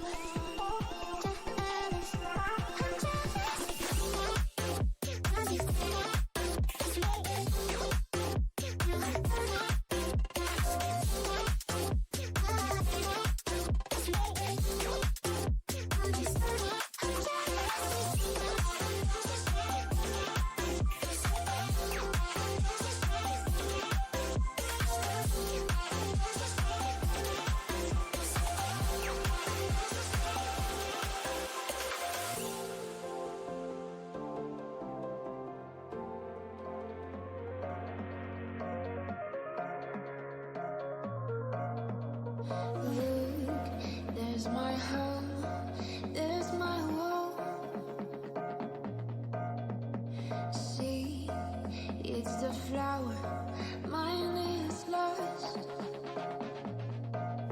Beyond space, beyond time, give me fire, clear my mind. Tale of love, so divine. You are human, just like now. I can see in the dark. Take my hand and bring me back.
trust what your mind is telling you.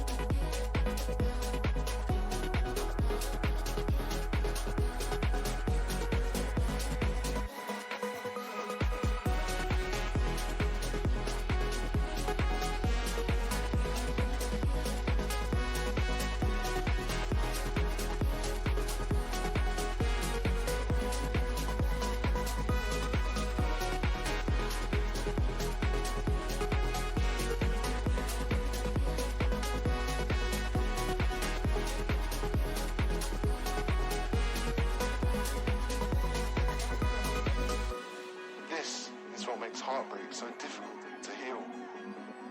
Addicts know they're addicted. They know when they're shooting up. But heartbroken people do not. But you do now.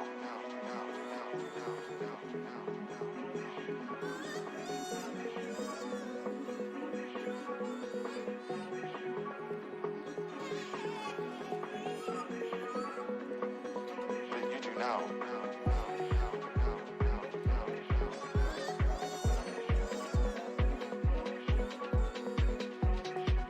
When your heart is broken, you simply cannot trust what your mind is telling you.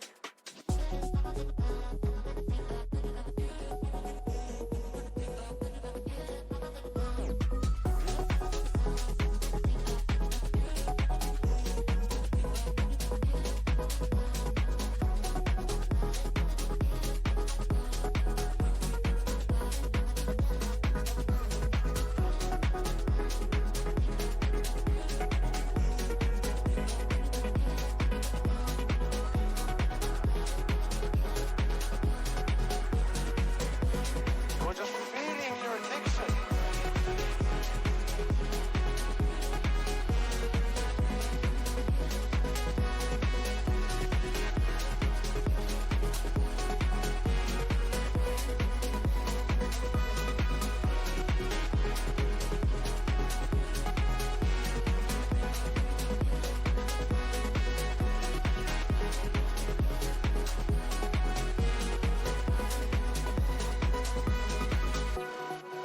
When your heart is broken, you simply cannot trust what your mind is telling you. Man's on a mission, wavy like the ocean, ain't got time for inhibition. Eyes on a prize, lock it in your vision. Straight up, man, that's gotta make a decision. Stay focused, man, I gotta go. Can't be going backwards, I can't be going slow. Gotta take the lead and I gotta steal the show. So straight up madness, you know how we roll.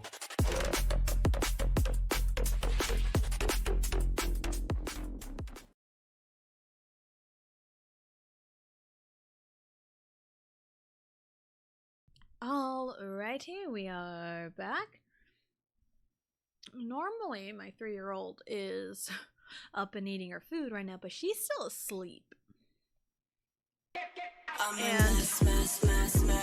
I'd rather keep my 3-year-old just let her sleep. Let her nap. She usually doesn't nap very well. And I am eating an airhead that I can. Anyone like airheads? I'm eating an orange airhead right now. Sometimes they can feel kind of dry, but I like them. Kind of hard to chew sometimes, but not bad. There are so many battle mini games, it's insane.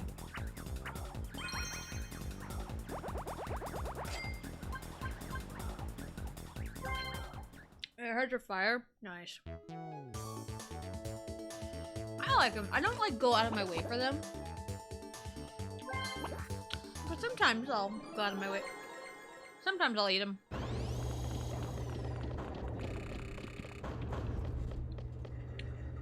And they're good. They take forever to chew though.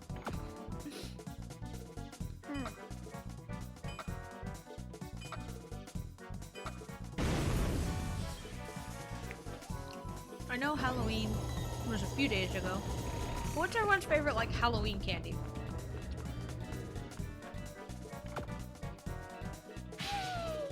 What's your favorite Halloween treat, if you will? Because I know, when I was a child, there was a house that always made, popcorn balls. And those were good. Some houses have, like, special treats for the kids at Halloween, or, you know, all the trick-or-treaters. But like my favorite candy is Reese's. You can never go wrong with Reese's for me. And Allie's favorite candy is Kit Kats. Those are her favorite. Riley doesn't really have a favorite because she doesn't really have favorites right now. So.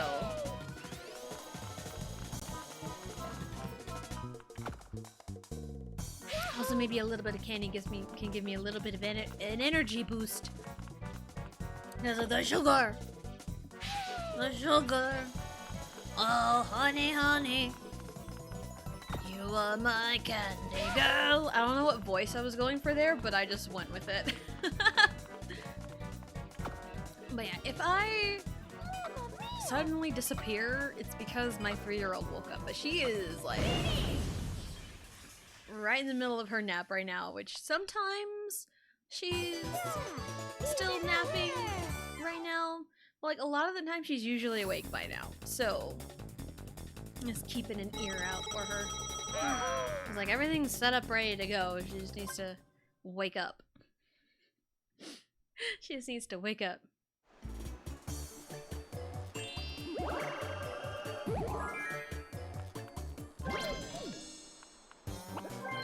Yeah, like Reese's is a good go-to. Snickers, Milky Way, Three Musketeers. That's one candy I have noticed that's been like missing in both girls' bags is like Three Musketeers.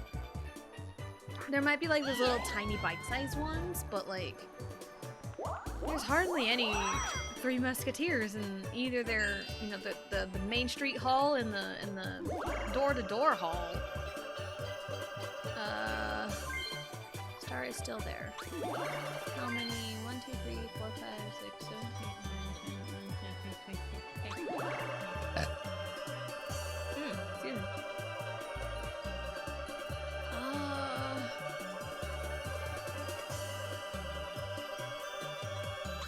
I need to free up an item slot. That's what I need to do.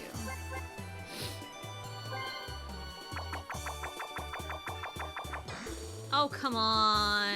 It's not, it stops her from getting over there, I guess. But yeah, like, Three Musketeers are really, really good. Milky Ways are good. Reese's Starbursts are good as well.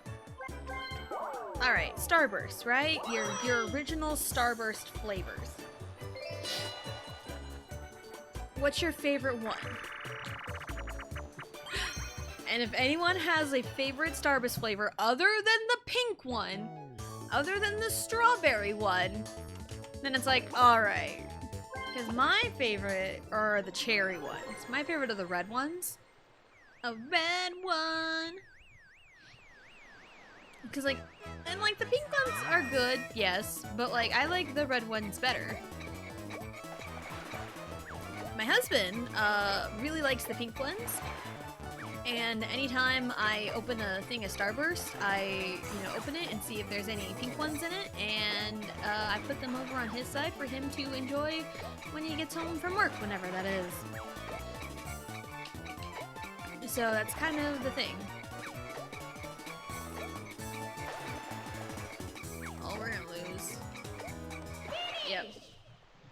Yoshi didn't mess up, I think. So yeah, I like the red Starburst. And my husband likes the pink ones. And I'm cool with like the orange and the lemon ones. I'm cool with those. Yeah, like I'm cool with those Starbursts, but like a lot of people aren't.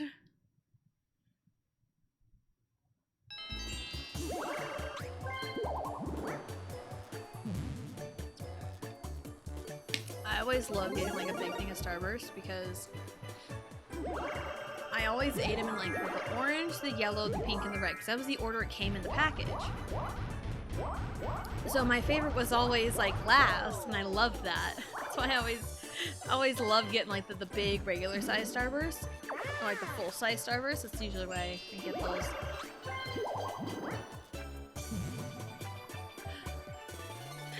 So like, yeah, I'm cool with the red ones. And again, a lot of people love the pink ones. And dare I say, you'd be a basic bitch if you love the pink Starbursts. If you like the other ones, sure. But like, I feel like pink Starbursts give basic bitch energy. And like, you know, that's not a bad thing. Because I'm sure some people would call me a basic bitch for some of the things I like, so it's okay.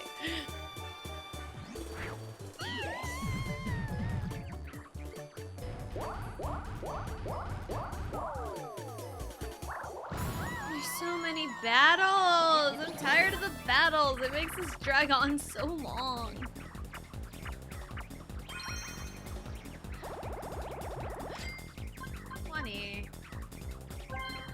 Okay. Hopefully I don't have a catastrophic failure on the loop-de-loop.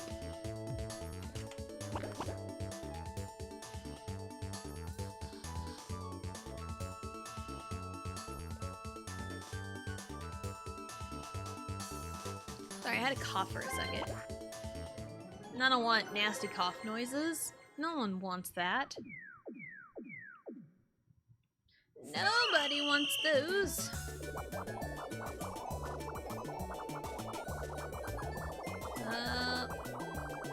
Again, it's not about who gets there first. It's about who is the most accurate.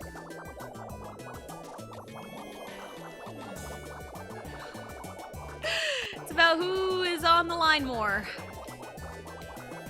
Fuck!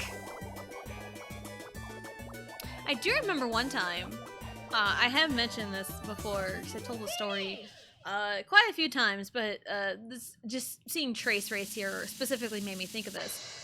I still won, which is insane. Insane behavior. I was in the streamers community day, and we're playing Mario Party Superstars. And I was just having terrible luck the entire time. And we were on Horrorland. And I was trying to, you know, make my way over to King Boo at night to, you know, hopefully get a 3-star steal and throw myself into the game, you know, into the mix to have a chance of winning. What's gonna be more beneficial for me in the long run?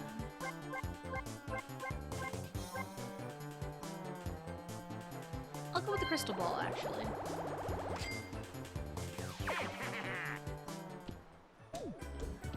So yeah, we were on Horrorland, and I was trying to get to the, you know, top right, and no one really noticed I was doing that until, like, right as it got closer, and they're like, oh no, she's going for the big star steal. Let's stop her, and I got stopped fair and square. I'm like, alright, I need to re-strategize. And even after they stopped me, there was one person that constantly was super aggressive towards me. Not like super aggressive, but like, they just kept it going, and it's like, please stop. You're beating a dead horse, please stop. And yeah, it was rough, and I started giving up in the minigames, and it started with like Trace Race. Because like I tried, and then I just couldn't get it going because I was like so mad and I was like shaking. Like I was shaking so hard, I was so mad. And so I just gave up, and mine was just like a flat line, and like no one really noticed I gave up in the minigames.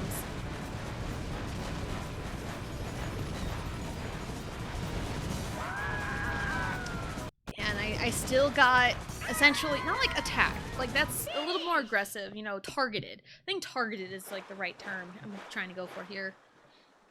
Like, I was still, like, targeted. And it was like, please, stop. It's like 2 turns left of the entire board. I'm not doing anything. I'm not even in the running for literally anything. So, please just stop. And they didn't. And that made me very frustrated.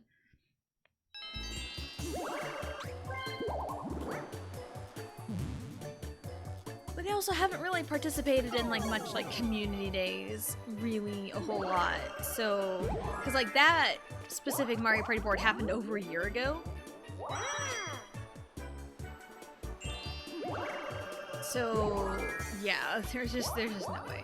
And like there's been like other times during like this person's community days where it's just been like not great in a way. And it just, instead of it feeling like a fun hangout, it felt more like everything was a competition. And it's like, yeah, I'm a fairly competitive person. You know, I can be seen as a quote-unquote tryhard. You know, because I've been seen and perceived as a tryhard before. Because, like, I put in a lot of effort into things. But, like, if I'm going into, like, you know, someone's stream for a community day, I want to have fun. I don't want to compete. I want to have fun. But, like, the environment that had developed, kind of became the beginning stages of toxic. Like, I don't think it was, like, full-blown toxic, but I think it was more beginning stages of toxic. And it was like, I can't do this, because there was one time, it was Mario Kart 8, and, like, I was essentially, you know, vibing with my vibe build, because my vibe build is Bowser in the cat car, because it makes me laugh, because screw the meta builds, because meta ruins things. Meta ruins things. Meta builds, meta gameplay, it ruins things. It ruins the fun experience out of games. There, I've said it. So I talked with my husband about this last night. Anyway, I was vibing, Mario Kart 8, I was vibing, and there was this one person who I was like right up there with while vibing. Like, I was like second place here and there, caught them a few times, caught up to them. And this person, after winning a Grand Prix, they're like, all right, I'ma take it easy so everyone else has a chance. And it's like, dude, I was right up there with you. Like, I was right up there with you in a vibe build. Why are you talking so high and mighty of yourself? So, like, there was, like, it felt very toxic, and this person was, like, it felt super high and mighty, whether they wanted to come off that way or not. And it's like, dude, like, if someone was just, like, blasting through the competition, then, like, alright, sure, whatever. But that's still not very fun for other people when one person is just way above everyone else, just to show off how good they are.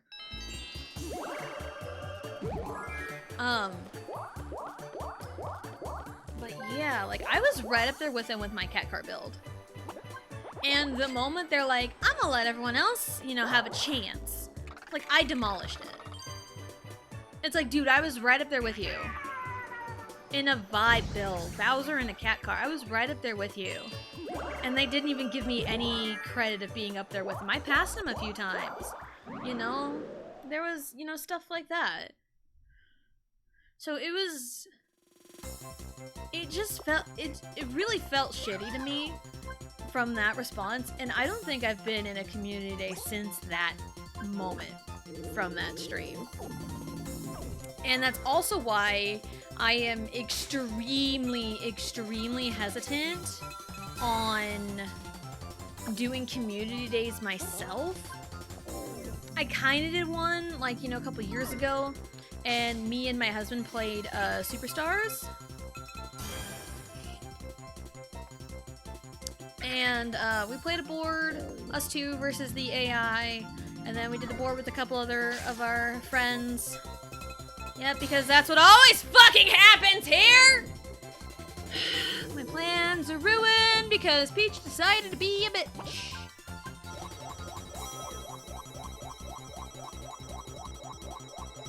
Because the way this chance time is set up, more often than not, it's straight coins, and I fucking hate it. Anyway, enough being depressed. Yeah, and then we did a board with our friends. Well, friends at the time, they're not friends anymore, unfortunately. And I think I won. Damn it! I wanted to get my money back, but no, the game hates me. And then there was like one viewer that popped in and played a board, and that was really it. And I didn't really do anything like that again. And like again, in the early days of like me playing Mario Party, constantly in chats like, do you play online? Do you play with viewers? Do you play? Can I play? Like, no. No, I don't. I'm just playing by myself. It's perfectly fine here.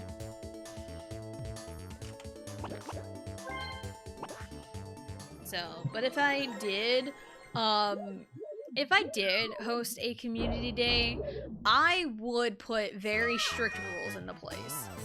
Or if I did like play games with like friends or something, I would just limit it to friends. Because like I've had fun playing games with friends on like their streams, because the last time I participated in like, you know, playing games with someone on a stream was when Royal Blue played Crab Game a couple of months ago. Yeah, she played Crab Game with like her friends a couple months ago, and it was really, really fun. And Crab Game is just like a funny knockoff free Steam game that's based off of Squid Game. And speaking of Squid Game, Season 2, the trailer dropped over the weekend, and I'm hype. I'm hype for it. So, yeah. Yeah, that was the last time I really, like, played games with, like, a big group of friends like that.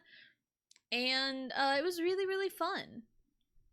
And the thing with me is, like, again, I'm, like, super duper competitive.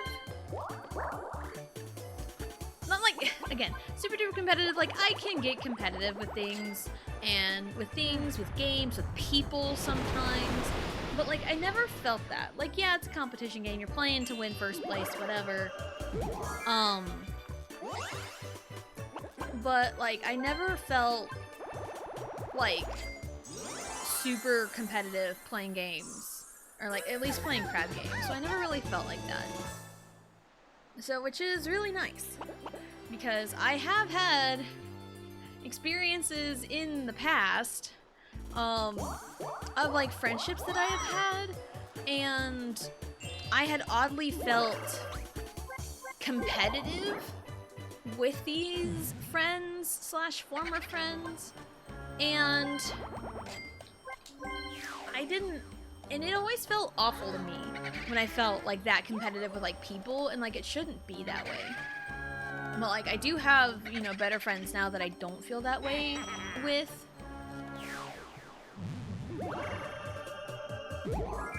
So, yeah. But like, yeah, if I were to bring a community day to the stream, I would have very strict rules in place. And I will enforce them.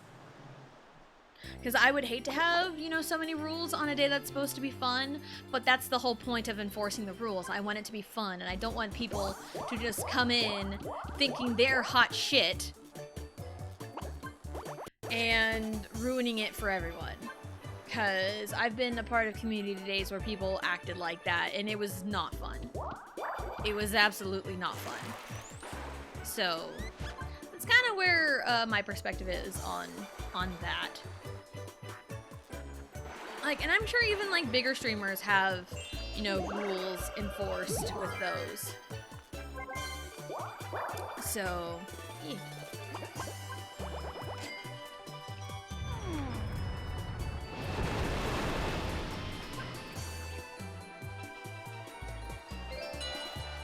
Never really got the cabana up higher than 5 coins. It's kind of crazy. Oh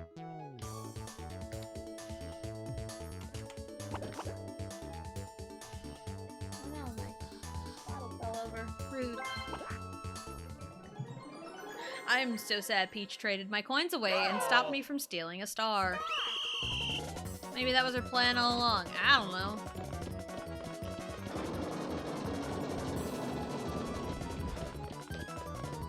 Maybe over in this side, because that's the easiest way to me switch.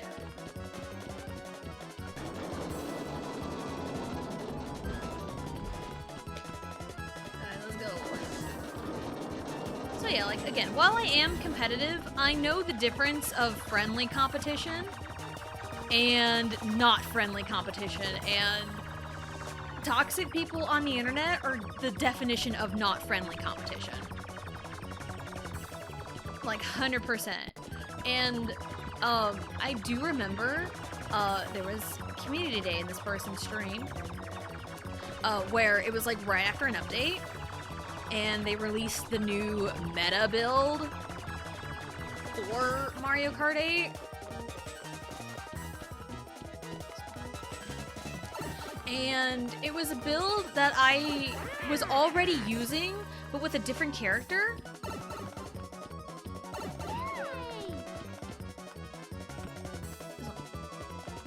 No, this... Okay. Because, before, I was using Baby Luigi because my 3-year-old loves Baby Luigi and she has a Baby Luigi plush.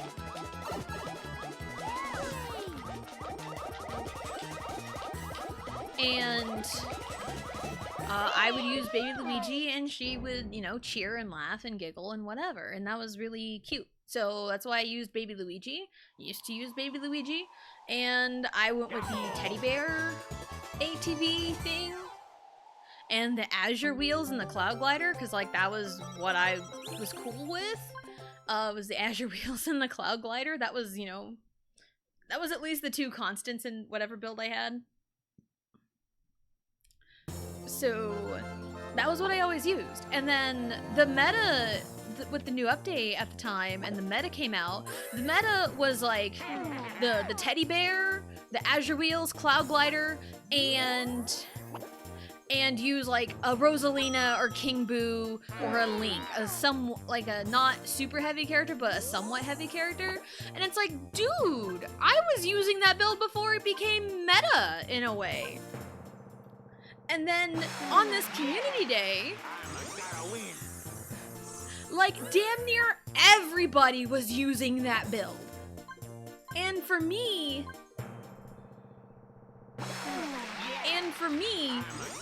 like, I don't like meta builds. I purposefully stay away from meta builds. So that's why I stopped using Baby Luigi on the teddy bear, is because I hated the fact that I was using that meta build before it became a meta build. Essentially. Yeah, it was a different character, but still, it was the same vehicle, wheels, and the glider. So I absolutely hated that. Absolutely hated it. And like everyone was using it this community day, and it drove me insane. Because like, is there no originality anymore? Is nobody using things they like anymore? Are they only listening to the meta? Because like this debate came up when me and my husband are watching YouTube Shorts, and sometimes we throw it up on the TV and we just kind of scroll through it. Some people are talking about like new Dragon Ball Sparking Zero, and they're like, the meta! Chaozu is so broken, he needs to be nerfed. Well, Sparking Zero and the whole Sparking series is unbalanced on purpose. People, competitive fighting game people, and people who are obsessed with meta builds are ruining those kinds of games for everybody. People who solely focus on the meta build to be the best of the best, those are the people ruining it for everybody. Because I'm the kind of person who will do something because it's fun and it fits my play style. Like, okay, for example, Smash Brothers Brawl. you know, there was a whole tier list and everything, and Meta Knight was like S tier, and he was banned in tournaments and stuff like that. I sucked with Meta Knight. I was absolutely garbage with Meta Knight. But I stuck to characters that I knew that are like, you know, mid to low tier possibly. You know? And it was just, ugh, drove me insane. Like, all everyone talks about is like, oh, tier list, this person's, find something that fits your playstyle and make it your own. And I can't emphasize that enough in like Mario Kart 8 where you can like customize your build and stuff. Find something that fits your playstyle, not just because somebody told you to. You know? Anyway. That's why I use Bowser in the cat car, because it makes me laugh. Not because it's meta. And I've won Community Day, you know, Grand Prix when I did Mario Kart. I won Grand Prix with it. So it can be done. Anyway, rant over. Maybe, I don't know. Maybe I have more in me with a rant like that. Who knows? Who knows? Alright, we're good. I know how to play Careening Koopas. I know how to play.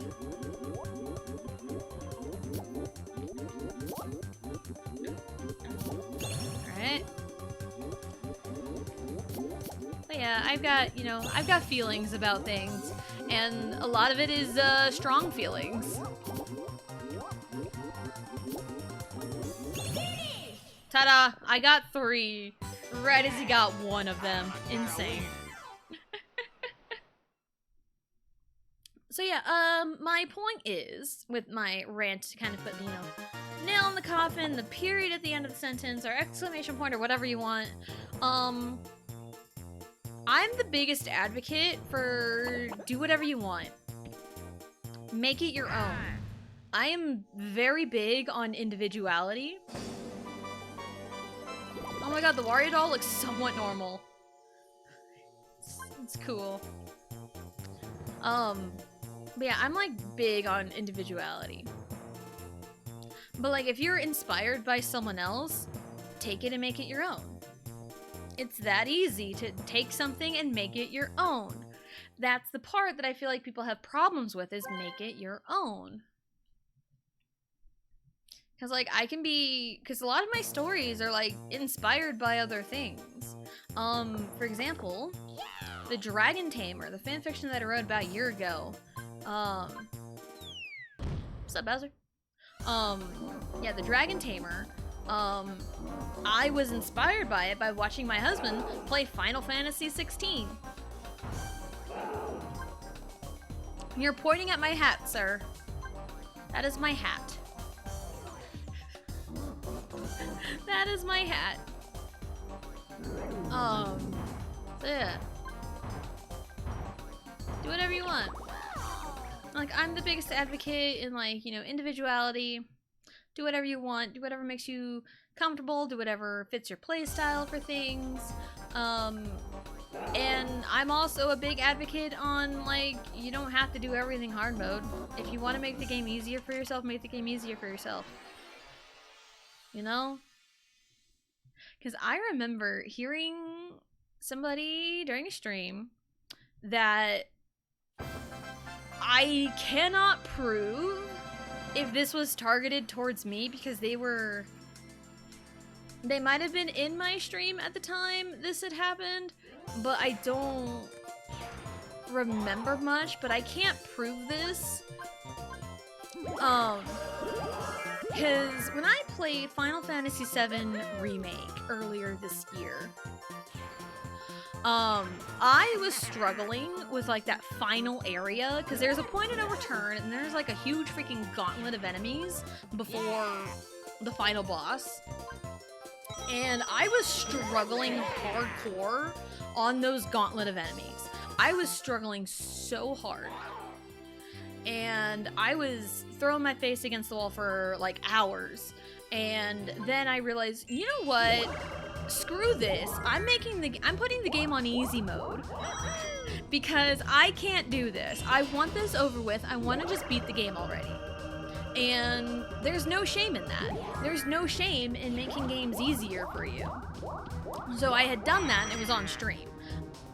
And not like the same day, but like I feel like somewhat after, like a little bit of time had passed and I had heard this person talk about them playing Final Fantasy VII Remake as well. And I remember them making a comment about like, I didn't have to put the game on easy. It's like, I did it without putting the game on easy. And again, I can't prove if it was a dig towards me because this person was like a regular in my stream at the time. I can't prove anything. I cannot prove if that was a dig towards me, but it sure felt like it with the situation. And I'm like, if you're rubbing it in someone's face that you didn't have to put the game on easy just to make yourself feel better, that's a shitty thing to do in my opinion.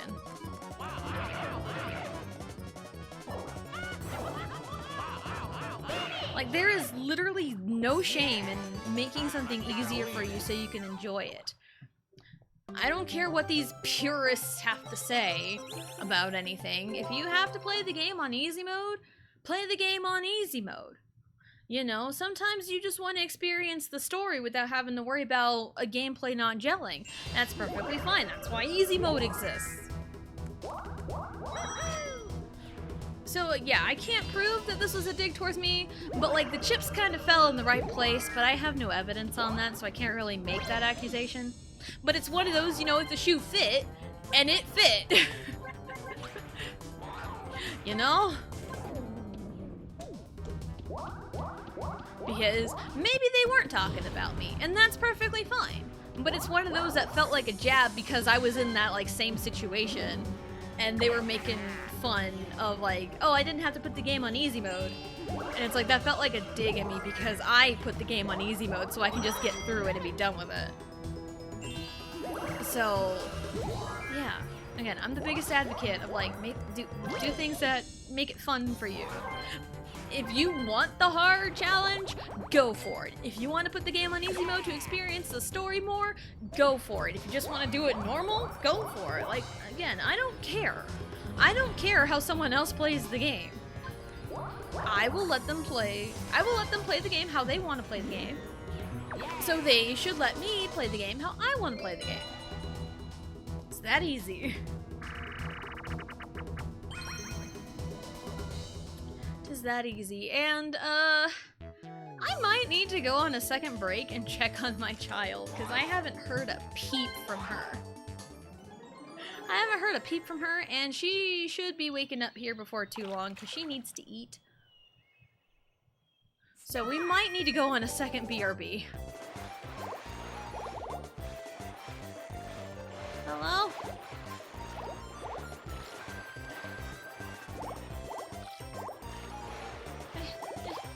Thank you. I'm gonna get one more. Okay, because you can hold 3 in your net at a time. We are not doing very well. Oh, come on, DK. Come on.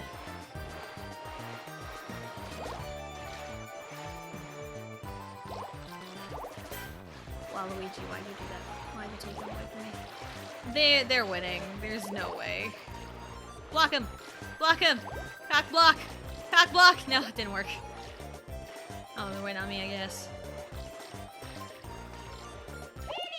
You know, the time I got 3 gold ones and didn't win. But yeah, I'll go on a second BRB. And, I'll get Riley up.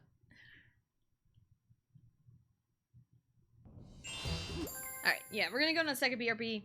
So I'll be right back.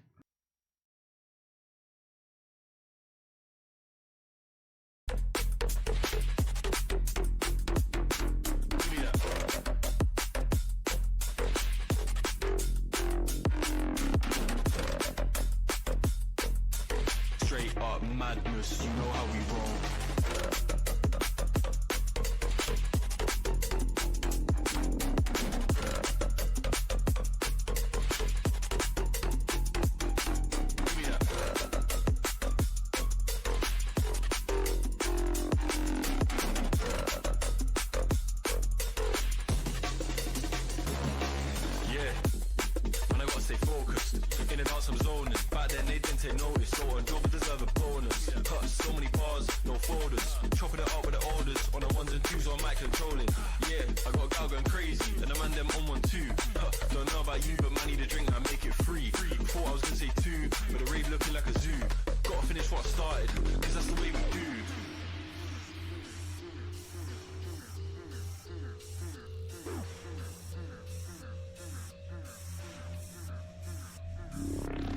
Stay focused, man, I gotta go. Can't be going backwards, I can't be going slow. Gotta take the lead and I gotta steal the show. It's a straight up madness, you know how we roll.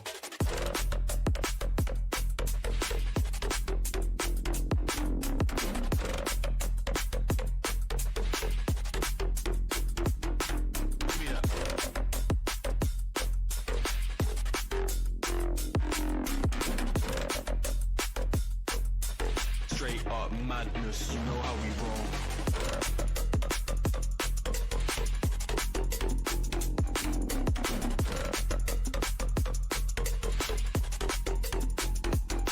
Give me that.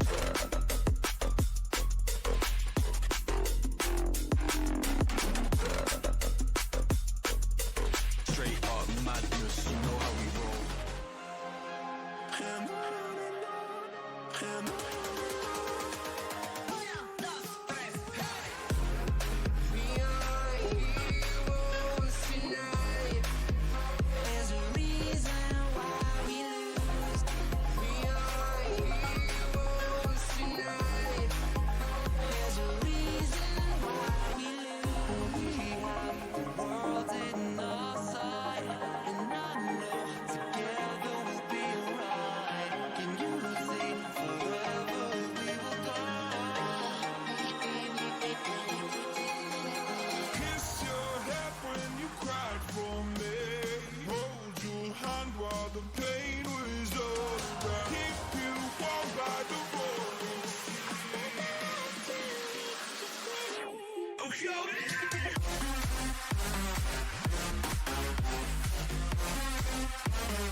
I can almost feel you walking in my distance, but I know that it's not reality.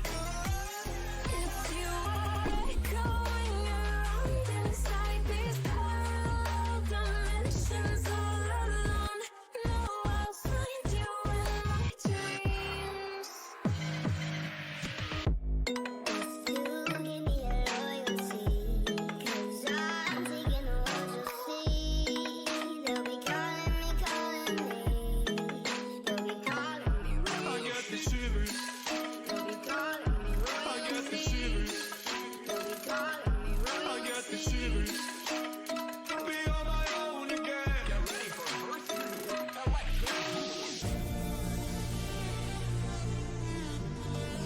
Let's have a bit of fun till I downfall.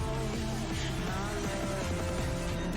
I know that I gotta stay away from all your games. I know that find somebody else to love you. You did me dirty the last time, so now I gotta say goodbye.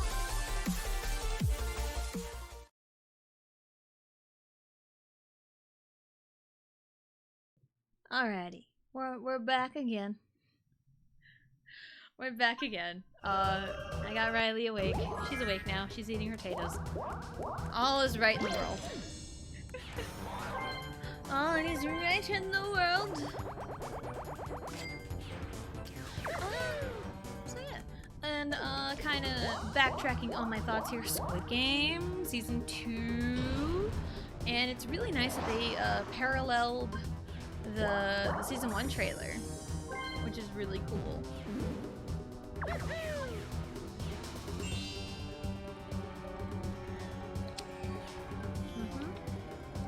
So I'm excited. It's like December 26th when Squid Game 2 comes out. Where am I going? Okay.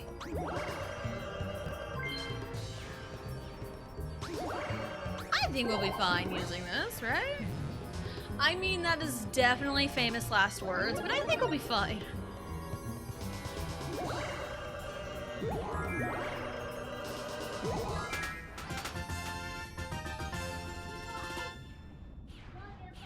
I think we'll be fine. I didn't count the spaces, but I think we'll be fine. I'm at least getting to the bridge. Yeah, we're fine. I don't get to go to the item shop, but I'm before the star, and that's all that matters right now. I think I would have been fine because I was, what, 16? Yeah, I would have been fine. 16. Yeah, I do know Top, ex-Big Bang member, is in Squid Game, and I'm like super excited for his role. Because, you know, I really liked Top in Big Bang.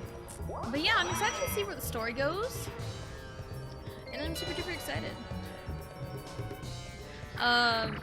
Me and my husband are probably gonna watch an episode here and there of Squid Game the closer it gets. Just to kind of refresh our memory on season 1. Because when we watched it the first time, we binged it until like 3 a.m., which was a mistake. It was 100% a mistake.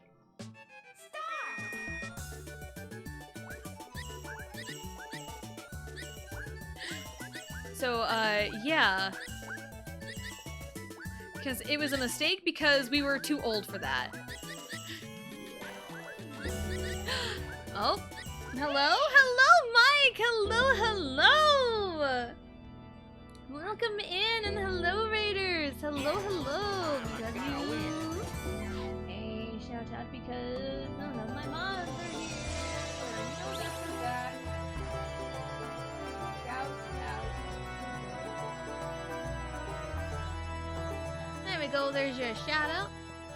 And thank you very much for the raid. Thank you so much. And hello, Raiders. My name is Tessa Jane. I am a variety streamer, and today is Mario Party 4 Story Mode. We are on a run to do Story Mode with every character, and we are on character 5 out of 8.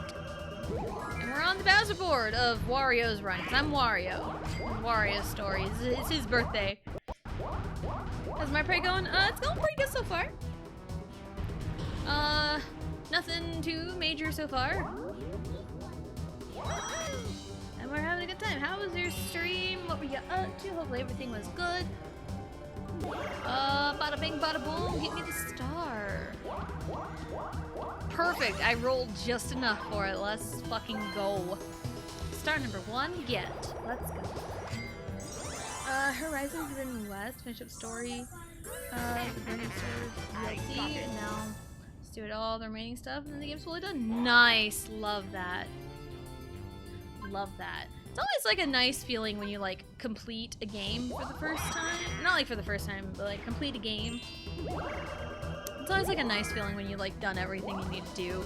And like this is coming from someone who doesn't 100% games very often. And like even with Mario Galaxy, yeah, I 100%ed it as Mario. But I haven't truly 100%ed it because I never did Luigi Galaxy. Which that'll probably happen much later. Because I didn't want to do Mario Galaxy twice in a row, but I'm doing Galaxy 2. And I just got to the green stars in Galaxy 2 when I streamed it last, so that's been pretty fun. Riley, your headband is gone? Why is your headband off red? Sorry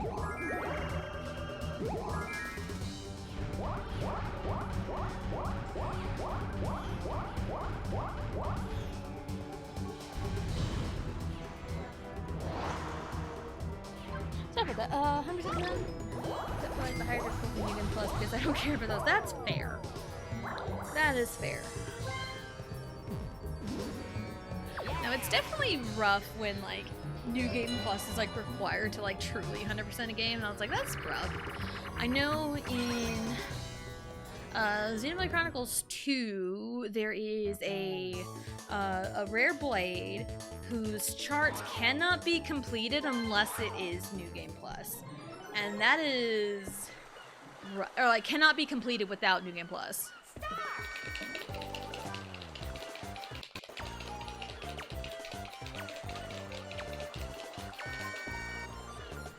Clicky clacks of the controller. Tell me about it. You get an achievement for being on the highest difficulty. Nice. Nice. And like I know some people I count Steam trophies. Gotcha. Yeah, some people like, you know, love to trophy hunt to like really, you know, 100% the game, get all the trophies. Like I feel like trophy / achievement hunting is a separate category, I feel like, of fun in terms of like completing a game. Like I would consider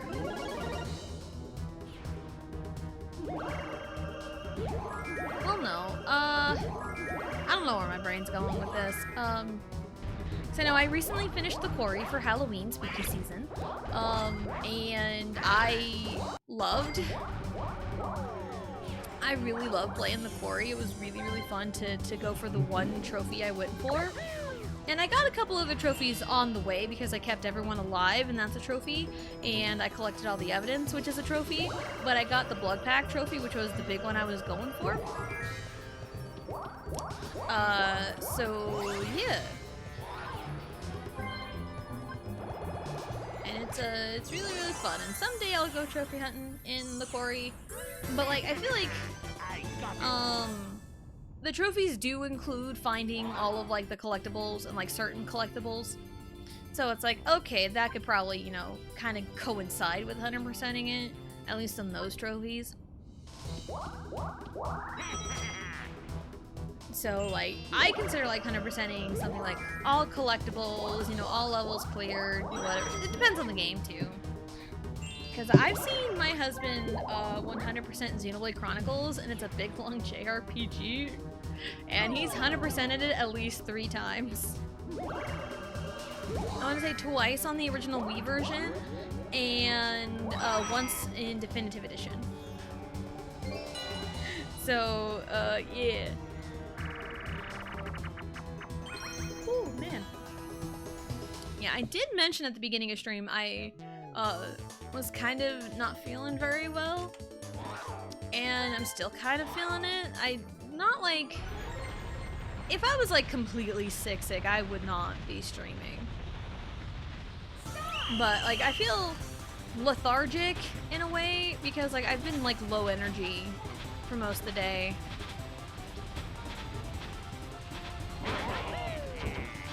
Okay, Riley, get your fresh milk. I mean, milk is supposed to be cold. If it wasn't, that'd be a problem.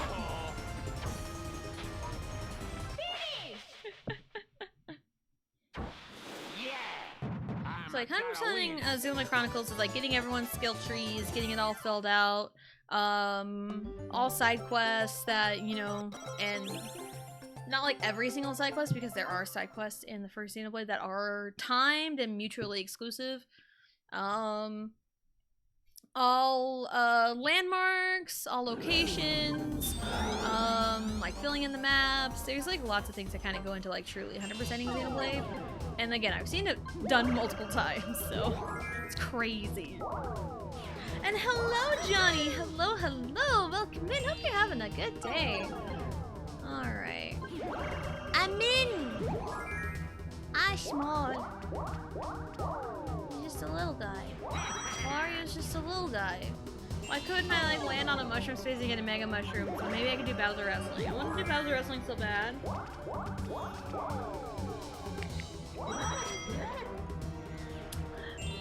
Some achievements trophies are tedious. Yes, I can agree with that.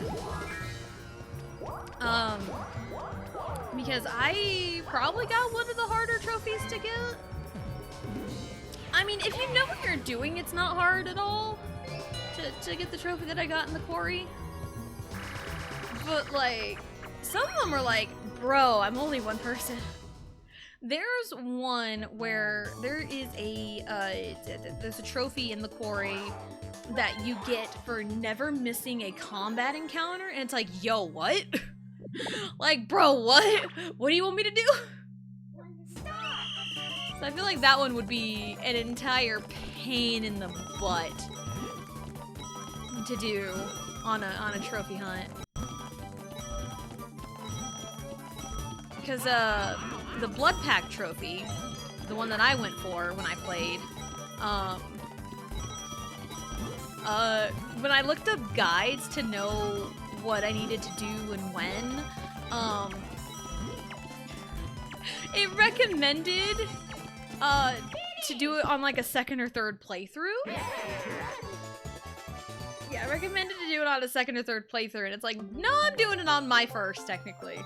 So I'd seen the game played, but like my first playthrough is actually getting everyone bit and turned into werewolves. Well, not like bit and turned, because it's separated into like 3 categories, and there's 3 characters that fit in each category. There's characters that always get bit, there's characters that can get bit and can turn, and there's characters that can get bit and never turn. Characters that always get bit are Nick, Max, and Laura. Characters that can get bit and turn are Jacob, Emma, and Dylan. The 3 characters that get bit and never turn are Abby, Ryan, and Caitlin.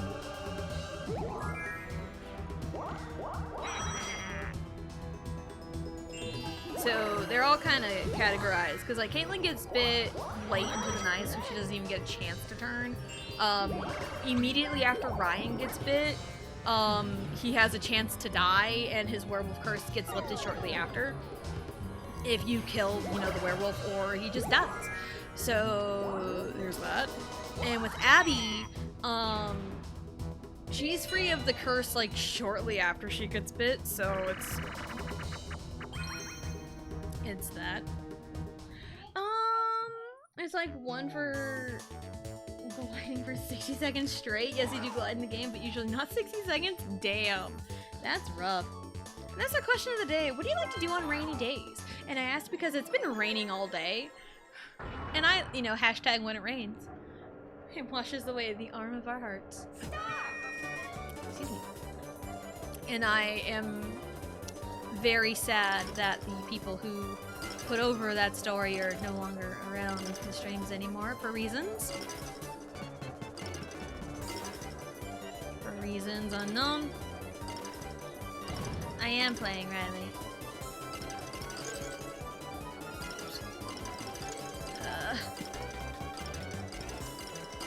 There we go. I don't know what I'm doing. Which is, par for the course, right? There we go. Okay, Riley, I'll take care of you in a second.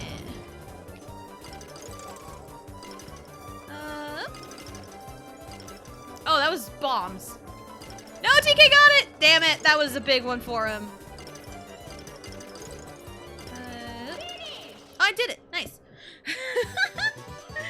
No, for instance, so I've been having to miss out the streams that I wish I listened to at the grocery store. Oh, I'm so sorry, Johnny. Hopefully that gets fixed for you somewhat soon, because that's no fun being without phone service, but I'm glad you're here, though, Like, I totally understand, video games. I mean, yeah, that's usually my go-to is, just stay inside and play video games. And like, when I was a child, I loved being out in the rain. Again, I wrote a story called When It Rains, so. Alright, after my turn, I will get up and... Oh, actually, how about you? Riley?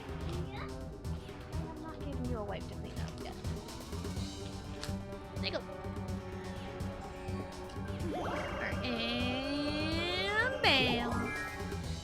get to see Bowser. Not before buying an item, possibly. None of these are appealing to me. I could go for the item bag again, but I'm gonna lose money to Bowser regardless of what I do. I do need one of these, I think, if I want to get the next star to even like traverse out there. So I will need that. Sup?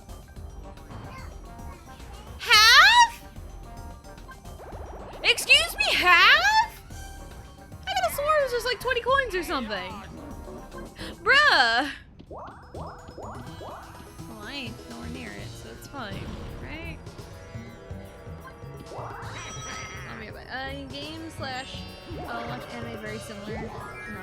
Gotcha. Alright, I'll be right back.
And I'm back.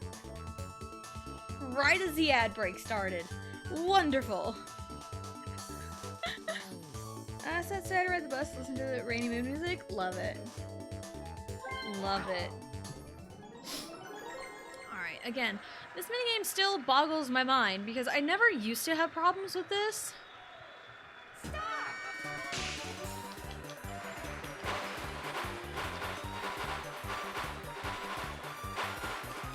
Because I've burst out ahead. But they're all slowly catching up to me.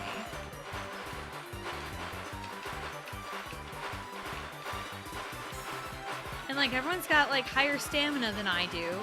And I'm like right with them. So I'm either doing something wrong or something is just jank with this. So I never used to have a problem. Like look at how low my stamina is compared to everyone else. And look where everyone is compared to me.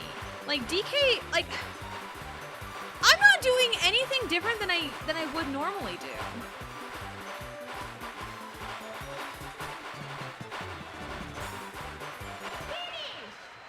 Like I haven't done anything different. I never slow down my paces, and like my stamina is always just so much lower than everyone else. So I don't know if I'm like doing anything wrong or not.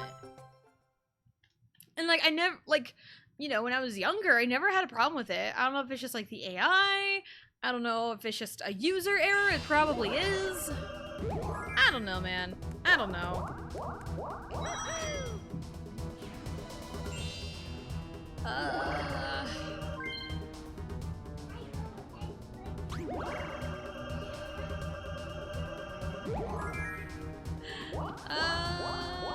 Okay. Yes, Riley, it is raining. Steal from Mario, he has more coins. Nice! He listened to me! It's nice when they listen. Your hands are cold, kid. Why are they cold? Look at your fuzzy. The heater's on and her hands are like freezing. I mean, they were holding on to her her milk for a while, so I wonder, but oh, that's fine. Ah yes, hand over one singular coin. But yeah, rainy days are usually like me just staying inside and, you know, doing indoor activities, you know, like playing video games. Playing video games is definitely it is definitely a big rainy day activity. And sometimes I would like go out in the rain anyway. Because one of the things that I always liked to do when it like rained a lot was like walk up the block in the water on the curb and get my feet wet. It was probably a bad idea in the grand scheme of things, but like it was fun as a child, okay? I got it, Riley. Or you press a button. Press one of these 4 buttons. Press one now. No, go, go, go. Okay.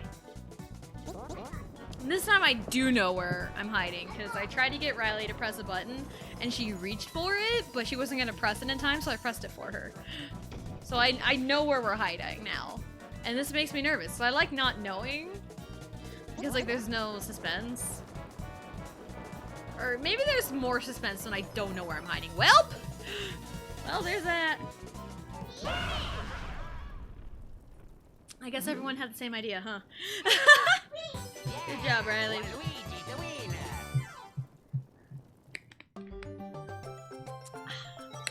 It's fine. Riley.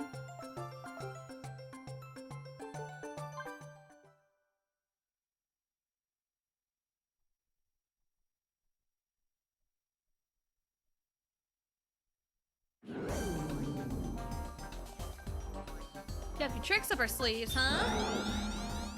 Maybe I do, maybe I don't. Make me mini. Mini. We're tiny.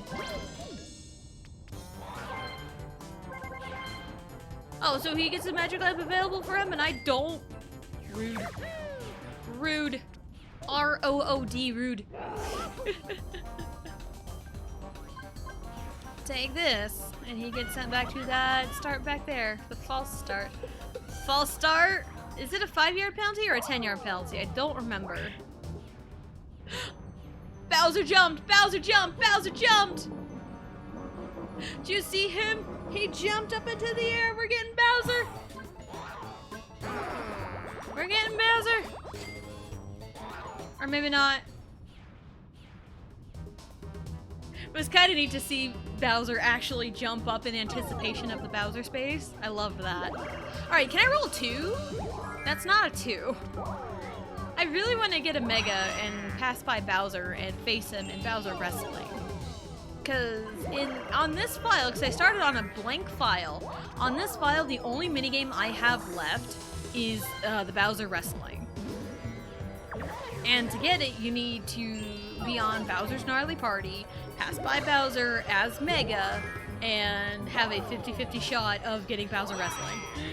So that's how I need to unlock it, and I haven't done that yet. At least on this file again. Well, like, those minigames are kind of hard to do. Oh, is this parasailing? Yes.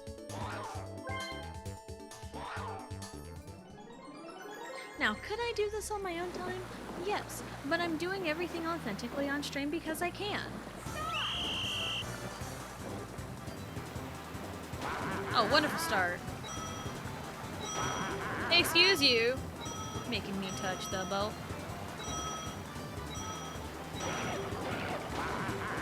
No!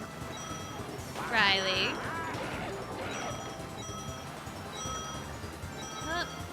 Yeah, back in the day, I thought this was just like you mash to speed up. But no, you just press the button like one time.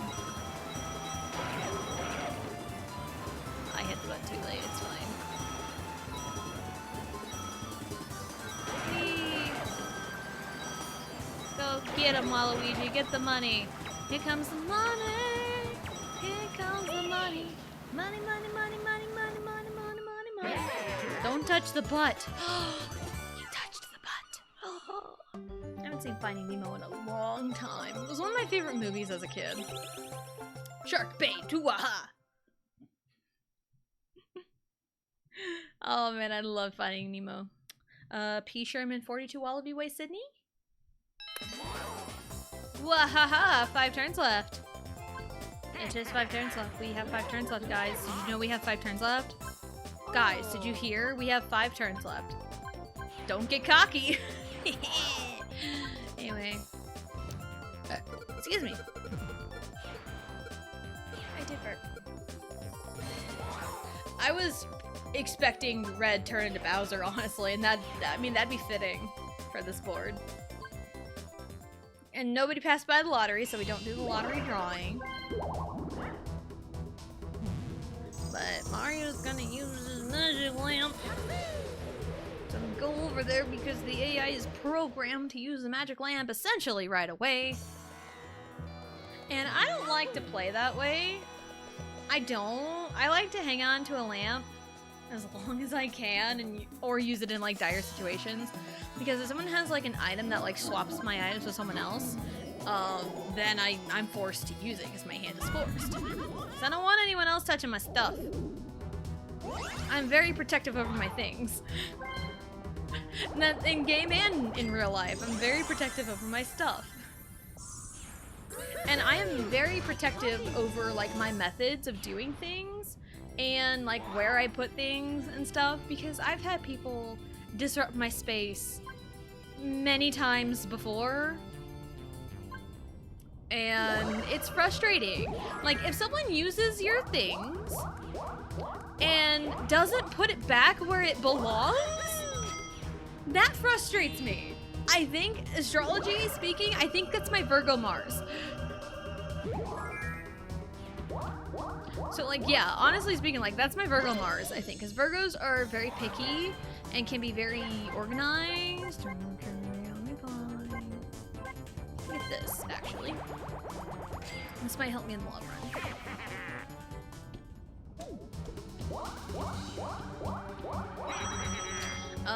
But yeah, like, I'm super picky about, like, my space and how I do things. And it does get, like, frustrating when, like, someone doesn't respect my space. So, yeah. And my husband's kind of that way too, but he is a Virgo sun. So he kind of, you know, his outward, you know, his whole is kind of leans towards Virgo, but he has like a lot of earth in his chart, so he's very grounded. He's a very grounded person.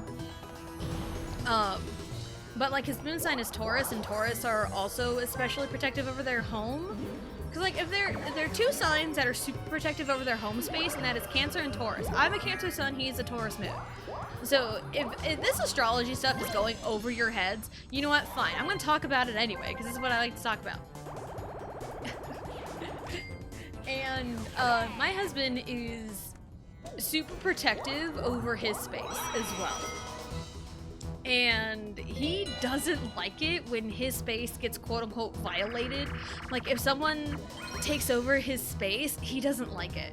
Which, you know, 100% understand. You know, I never sit in his spaces unless I'm, like, doing something over there and he is not here. Like, if he is out at work and there's something, like, on his table that I need, sure, I'll sit in his space for that, but it's only for, like, 2 seconds.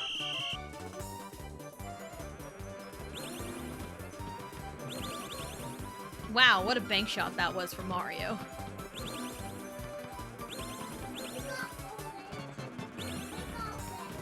Riley.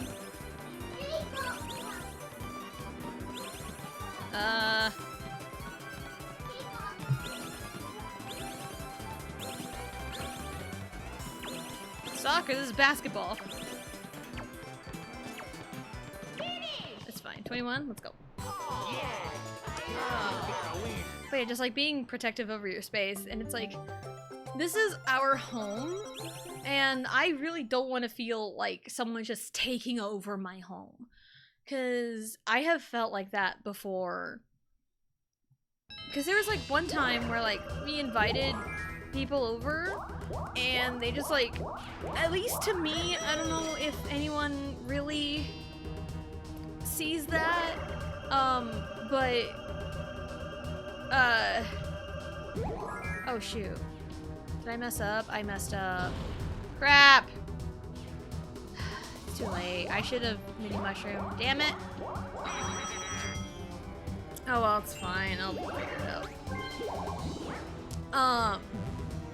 Why would you do that? You're right there with a mini mushroom. Oh well, it's fine. Man, we've invited company over. This is like years ago, so this is a long time ago. But we invited people over, and we were gonna do dinner. And like, I wanted to, you know, like do something nice for our guests, but like they just took over. They took over the place, and they cooked on our stove. They left us dirty dishes, and it was absolutely frustrating in the aftermath. Like, if I was the one that again, if it's my home and I'm the one responsible for cooking, I don't mind having all the dirty dishes because I'm the one that expected it. But when people come into my house and cook on my stove, I have problems with it. Because it's mine. It's my space. Like, I am protective over my own space, and I hate it when it gets violated. Now, this hasn't happened since, but like, I would never do that to someone else. I would never do that. Like, I would ask if they needed help. I would offer help, but if they say no, I'm like, all right, I'll leave you to it. But like, I would never purposefully take over somebody's personal space. I would not do that. So I don't understand why people would do that to me and my husband.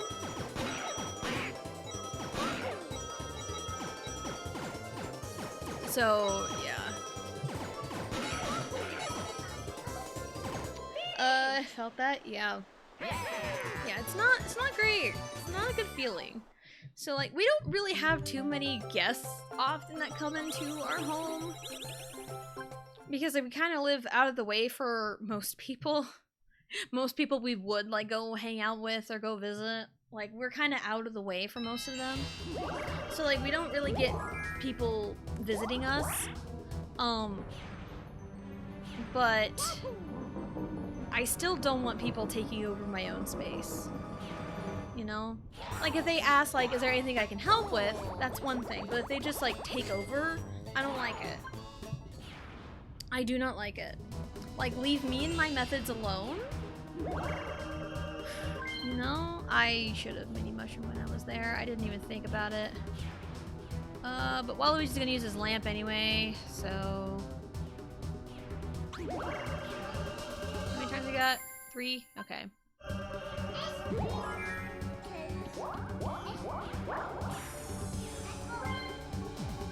Yay, mini mushroom extravaganza! But yeah. Yeah, again, super protective over my space. And I don't like when people take it over. And like, some people are cool with it, I'm not. That is the introvert in me. I'm not cool with it. But like, if I was a guest in someone else's house, I'd be more apt to like ask like, hey, is there anything I can do to help you? You know, and if they say yes, they direct me to where I can help, and if not, then I just leave them alone because it's their space. My dad was like that whenever he cooked, because most of the time it's like, he's like, get out of my kitchen, you know, like playfully, but he's like, get out of my kitchen. But I'd just be like sitting on the kitchen island that we had. It's not really an island, it was a bar, kitchen bar.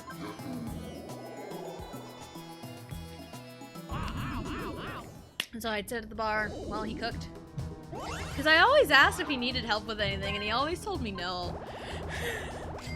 But I always asked.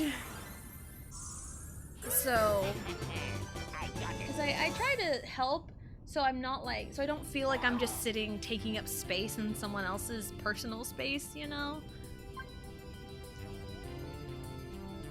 No, Riley. Okay, sit down with the puppy.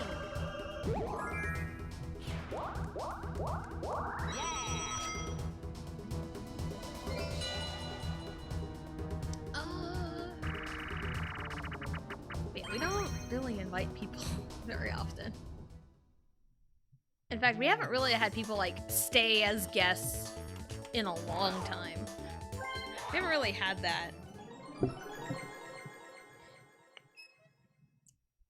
Mostly what I don't like is people I barely know barging into my home and taking over the place, like without asking permission for things. Yeah, that's the worst.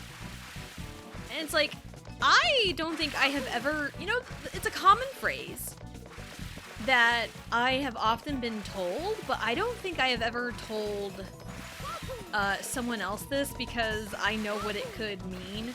I have never once told someone the phrase, make yourself at home.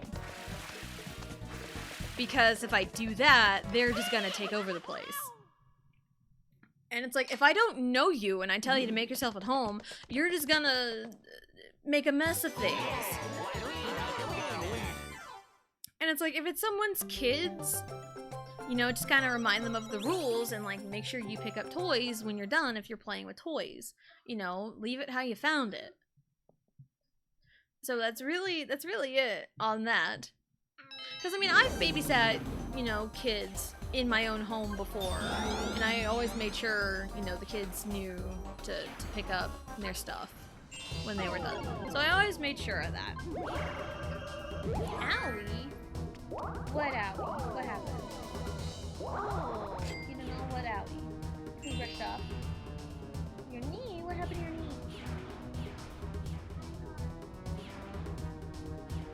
So, did you hit your knee on something? You're okay. Brush it up? Good job. I'll bet it. Alright. I do use that phrase when I'm selective. I only say it when people who I'm trust won't abuse. That is very fair. Like, I can think of, like, one person I can use that on, and it would be okay. Again, one person! Because they visited before and I trust them because they're a close friend. So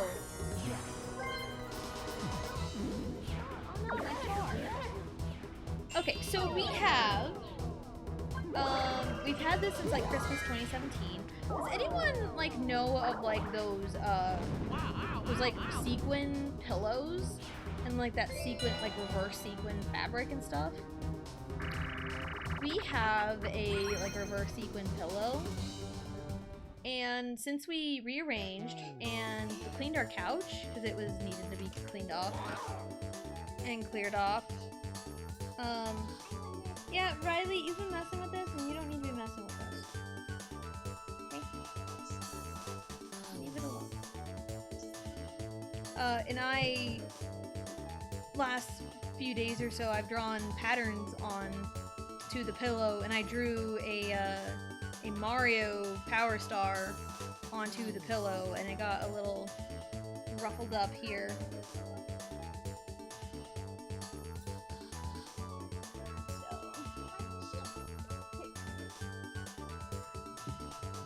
So yeah. I'm all about getting to that level of comfortable and trust with friends, but I still believe in boundaries. Absolutely. Boundaries are super duper important no matter what you do. And like literally anything. And pro tip, if people get upset over your boundaries, then they're the ones who intended to cross them in the first place. And those are the people that you do not need in your life.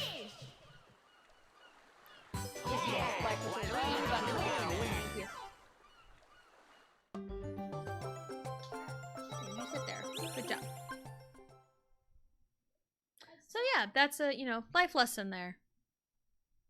Because I'm trying to do better about, like, you know, boundaries. And it's also, like, you know, stream setting too, because I'm the streamer. Because I have made the analogy of me streaming is very similar to welcoming you into my home. Because this stream is like my home environment, in a way. You know, metaphorically speaking, it's kind of like, you know, a home in a way. And you guys are invited, when you come in a chat, you guys are invited into my home.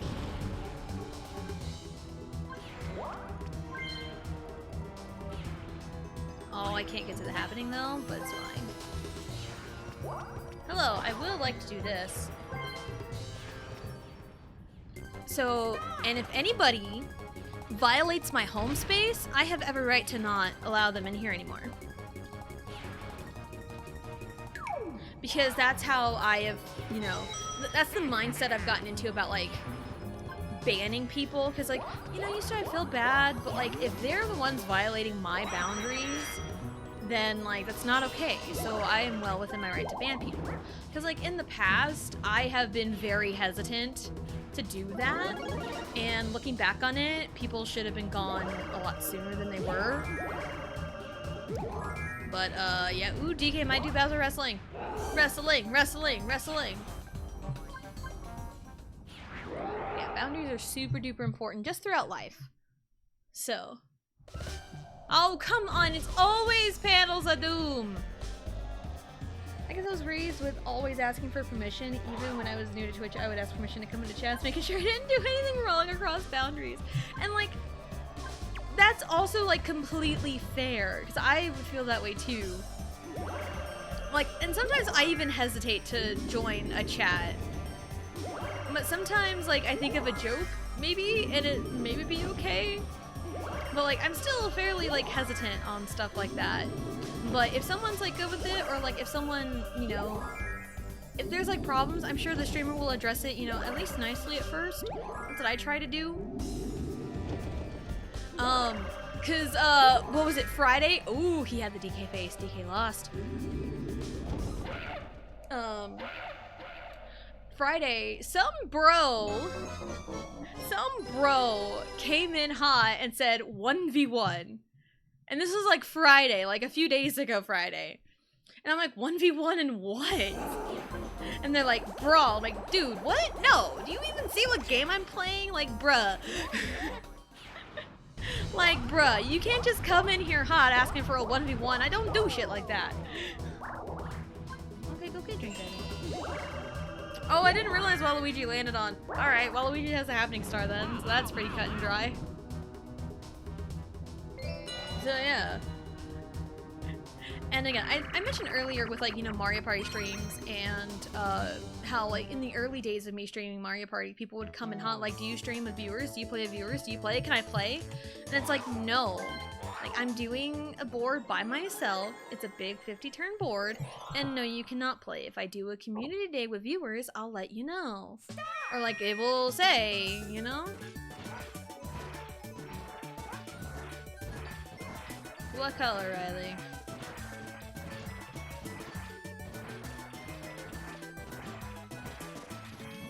Yellow.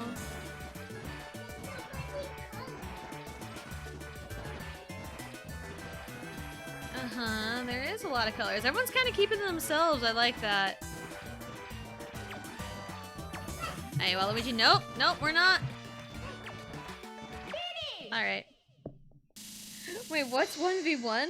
A 1v1 essentially just challenging me to a match one-on-one. Like, I've seen 1v1 used in, like, you know, shooters like Call of Duty or something. Because I've reached a side of TikTok that's like, this female, you know, streamer, plays a lot of Call of Duty, and she kind of exploits, like, these toxic dudes, these dude bros, that, like, as soon as they realize there's a woman in the game, they're like, throw out every bad joke, like, go in the kitchen and make me a sandwich, like that. And I hear 1v1 all the time, and this chick, like, just demolishes these guys, and it's so funny. But yeah, Dude Bro came in Friday when I was playing Galaxy 2, coming in asking for a 1v1 on Brawl. It's like, dude, no. No. I'm not even playing Brawl. What makes you think I'm gonna 1v1 you in a game I'm not even playing right now? Like, bitch, really? I did it? Oh, thank you, Riley. She's giving me pats on the back. I love that. But yeah, you don't do that. So yeah, and I feel like people can just do that, maybe because I am female, because I feel like most people are way too comfortable doing that kind of stuff to women. Like, just come in hot with like some bullshit to a woman and think it's okay, and it's not. Yeah, what the hell? Yeah, like, yeah, that happened just a few days ago. It was insane.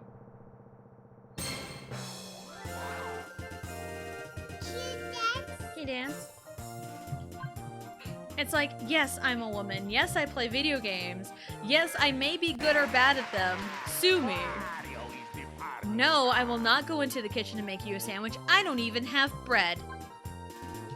So whatever sandwich you're gonna get is gonna be something very lackluster.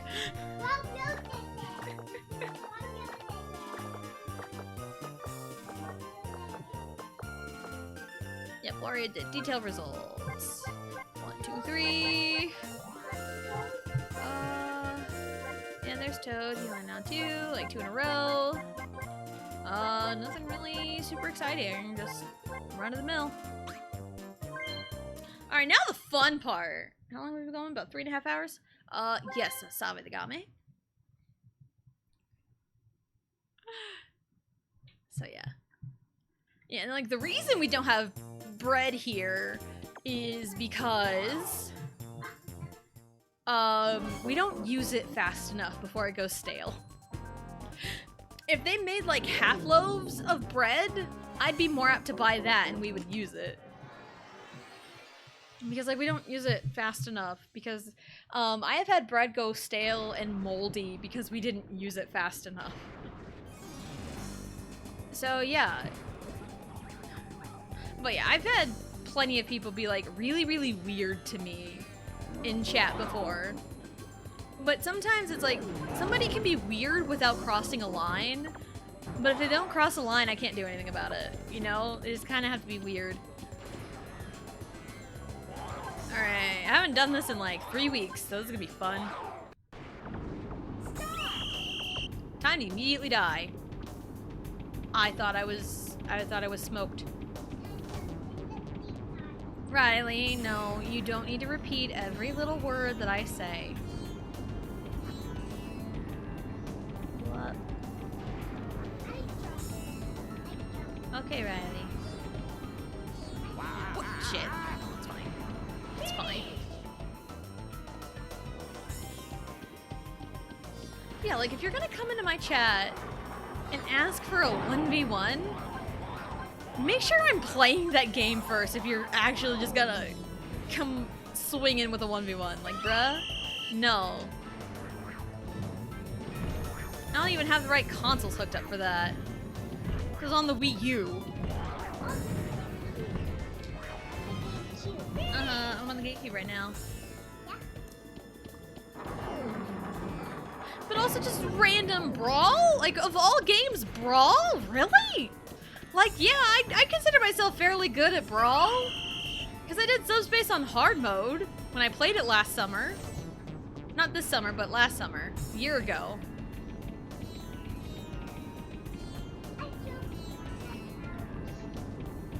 Okay, Riley. Ow.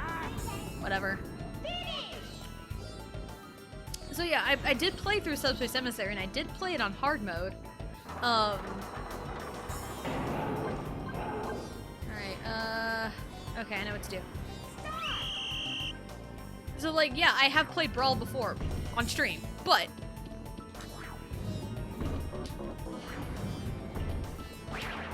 Ow!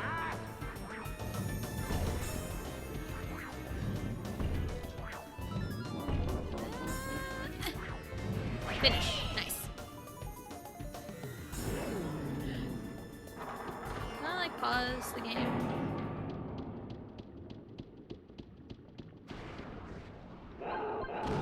Okay. I think both extremes are bad. It's either the toxic, girls can't or shouldn't play games, or saying, ooh, a girl that plays games, but in an inappropriate, perverted way. Yeah, I see both.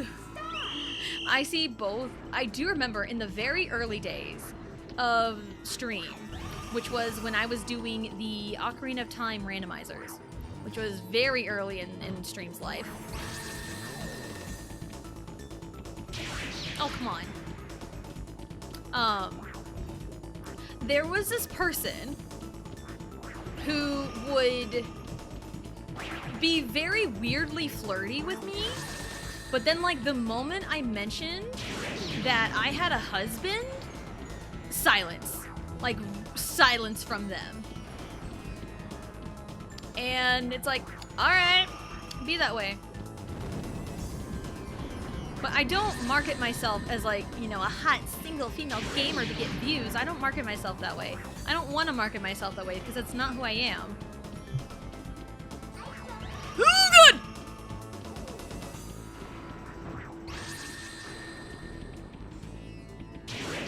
Nice.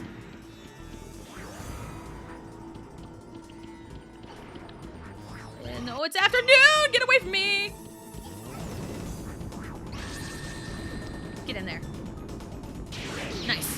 One more. Let's rock and roll. Oh god, how do I do this? No, no, no, no, no, no, no, no, no, no, no, no, no, no, fire, no fire, no fire, no fire, no, no, no, no, no, no, no. Stay, stay, stay, stay. Nope, nope, you're not gonna stay. Your foot's in it. Your foot's fucking in it.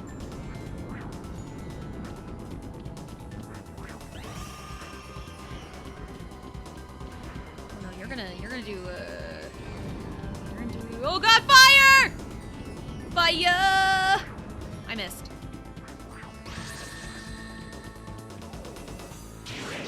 Haha! Loser! Loser! But yeah, I don't want to market myself as like, you know, a hot single woman playing video games when I'm married and have children. You won. Yes, I did win. Thank you, Riley. You're welcome. So it's like, that's not who I am. Because, like, if I were to market myself, I would market myself in, like, authentically myself, you know? Pure, unadulterated Tessa Jane. You know? Present from Master Bowser. He dropped it. Because, like, that's all I've ever been on these streams is myself. You know, good, bad, and everything in between. You know? So I've had my highs, I've had my lows, on stream even. And you got a Bowser clock! That's a neat little clock. Perfect, because daylight savings was yesterday. Nothing really felt any different. It just got dark at 6 o'clock, that's it. I grew up playing video games with female classmates, neighbor, friends, cousins, etc. To me, it's normal. I can't relate to those ideas about girls and games. Same, because, like, I grew up playing video games myself. But, like, there were people around me who the girls, like, didn't play video games, so... And that was probably another reason why I got along with, you know, boys rather than girls, especially growing up. Because I played video games and they didn't. So... So yeah, like, I don't understand that notion. And also, I am not gatekeeping whether you're a gamer or not, depending on games you play. If someone plays Animal Crossing and, like, Stardew Valley and, like, other, cozy games like that, you're a gamer. A gamer is somebody who plays games. That's what a gamer is. And if you play games, you're a gamer. Simple as that. So I don't understand the notion of, like, girls can be real gamers. Yes, girls can. They can. Yes, Riley, I see. Because I, you know, I am a firm believer in everyone can do anything they set their mind to. You know? That's what I think.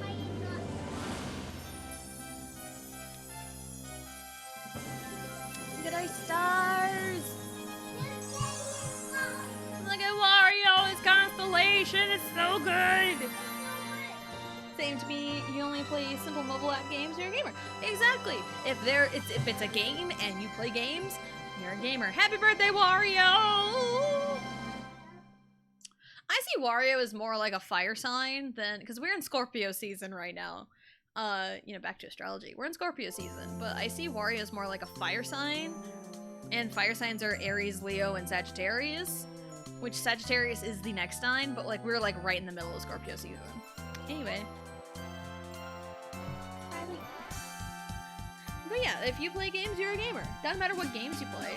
You know? Because like, even between female and female, the female A over here can play, you know, more like puzzle games, you know, cozy games, and female B can play more of the shooter games. They're both gamers. It's a big umbrella because everyone's good at different things.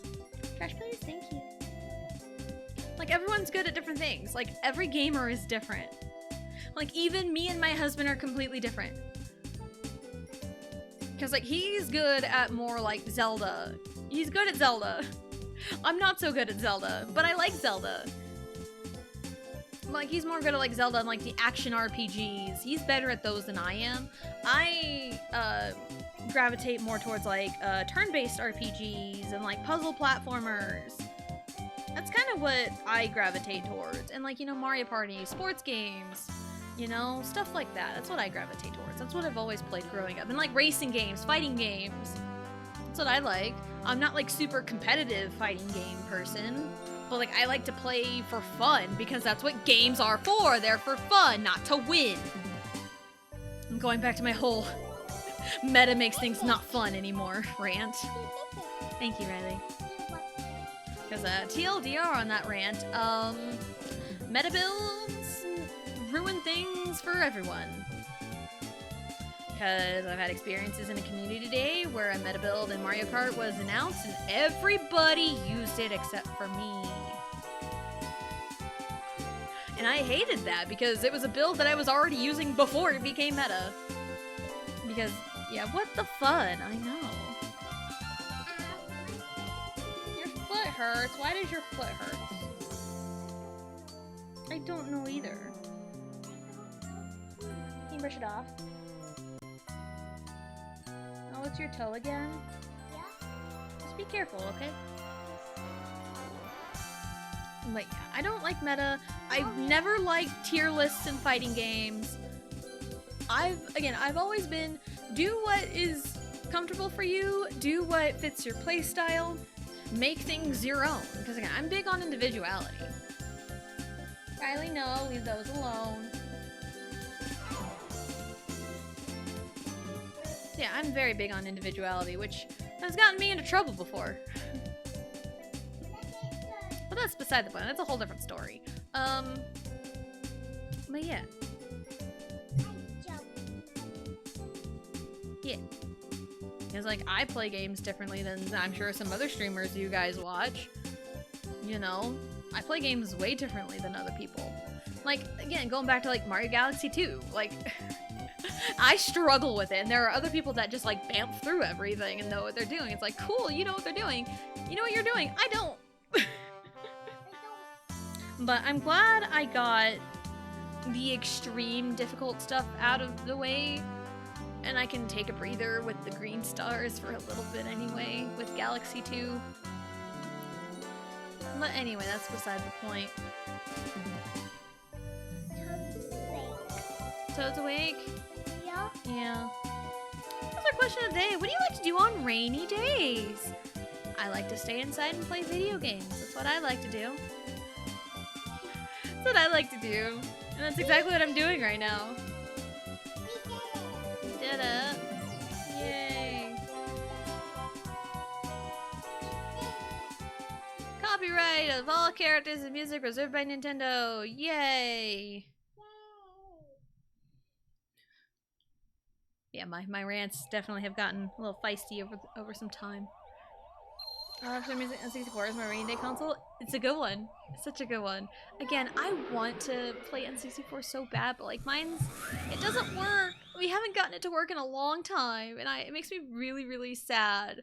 We cannot get it to work. That's why on my throne page I have an N64 up there, and plus with that one, it comes with, or it can come with a an HDMI adapter, which if that's the case and I can stream N64 because my capture card is only HDMI. So, but if I have an adapter for the N64, then I can stream N64 games without getting a whole new capture card. So, because I really, really, really want to play Diddy Kong Racing. And at this point, it's probably not coming to Switch Online because that's like my sleeper pick for Switch Online is Diddy Kong Racing. I love Diddy Kong Racing. It's so much fun. Yeah, and like that was like the big hot debate back in the day because it was Mario Kart 64 or Diddy Kong Racing. And as much as I love Mario Kart, Diddy Kong Racing over Mario 64. Any day, honestly. I'll be the first to tell you that Diddy Kong Racing is better than Mario 64. Mario Kart 64. Okay, there's Mario's? Where is Wario's? Is right here. Wario's is right here. Look at that. We've got... This is Wario's recliner. It's got a vicious massage function. Ooh, nice. Again, something I don't have. This is Wario's hamburger. Wario can polish it off in one bite. This is Wario's chest. Sure, it looks flashy, but it's totally empty. Oh, I understand that. This is a Wario doll. He might be a little too disgusting to be a hero. Hey, heroes come in all shapes and sizes. So that's perfectly fine. This is Wario's motorbike. He lost his license, so he's not going anywhere. What did he do to lose his license? We're totally glossing over some facts here, game. How did he lose his license? What happened? What happened? How did he lose it? What? This is a Bowser clock. It's always 13 minutes slow. Freakish. A freakish. Right now it's pointing at like 3. Wow, the numbers are totally off on it too. Because from the top, it's 3, 4, 10, 1, 6, 3. Or is that 7? 7, 4, 10, 1, 6, 3, 12, 9, 2, 5, 8, 11. Or is that a 17? Yeah, that clock is all the clock is all wrong. The only one in the right spot is 11. That's funny. That is so funny. And there's Wario's constellation. Ta-da!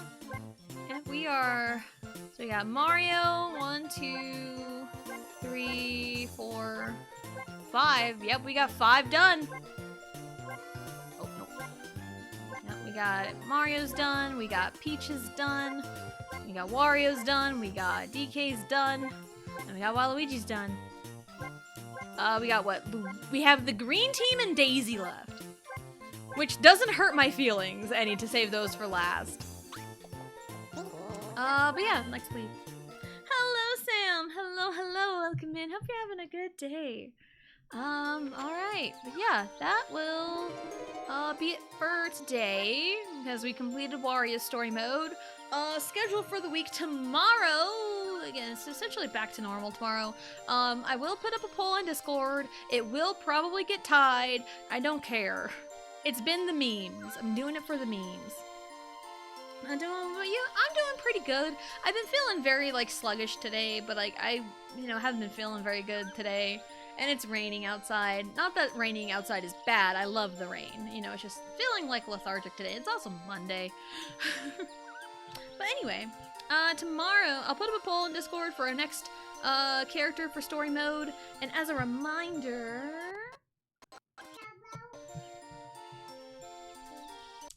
for our goals here, specifically looking at the sub goal here because it's related to Mario Party 4. If we hit 20 subs before the last character, which we have 3 left, so it's closing in. If you want to see me do story mode on Expert, we have 9 subs left to go. We have 11 out of 20. We hit 20 before the last character. I will do that last character on Expert. So, if you want to see me get tortured by the AI, do it. Do it, you won't. I played Jamboree for a little bit. I played 5 boards. So far my opinions of it are pretty positive. I haven't touched the single player mode yet. Because I haven't really had a lot of time to play Jamboree. I played a board with my husband last night. I played 2 boards the first night we got it. I did a couple boards Wednesday night last week, and then I played another board last night with my husband. Like, so far it's been pretty good. Haven't played a whole lot of it yet, but so far so good. But yeah, tomorrow, Mario Party 4 story mode, we kickstart someone's story. Wednesday, we go back to Mario Galaxy 2 and do our little green star scavenger hunt. Which, again, I've essentially equated it to a scavenger hunt, which is exactly what it is. We're hunting for the green stars. So, I am looking forward to that, honestly. which again, so much easier than the bullshit that I had been doing like endgame. Thursday we go back to Mario Party 4 to finish whoever's story mode it is. It's either Yoshi, Luigi, or Daisy. It's one of those three. And funny how like my top 2 characters are like in the 3 left we have to go.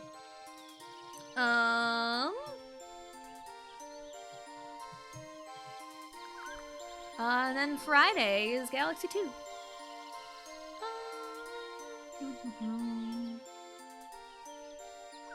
Trying to find someone who's not. Oh. I don't think I've had a chance to raid this person in a long time. I haven't stopped by their stream in a while because they debuted a new VTuber model recently, and it looks freaking sick. I love it. We're gonna go raid Tony Toe. Tony Toe is awesome. And he just went on break. You know what? Whatever. He's raided me when I went on break, so sure, we'll do it. We'll go raid Tony Toe. He's playing Minecraft. You know, chill Minecraft. As chill as Minecraft can be. I know when I play Minecraft, I usually just put it in creative mode and I just build things. Yeah, purple coins isn't so bad. My problem with Galaxy 2 is speedruns, which I understand speedruns. I understand the challenge of it, but the cosmic clones drive me fucking insane. The cosmic clones drive me insane, but I'm glad I'm done with it. I just want to get to the green stars, which that's where I am. But yeah, anyway. Yeah, raid message. Where should our raid message be?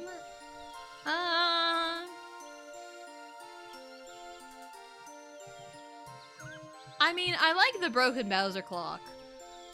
That broken Bowser clock.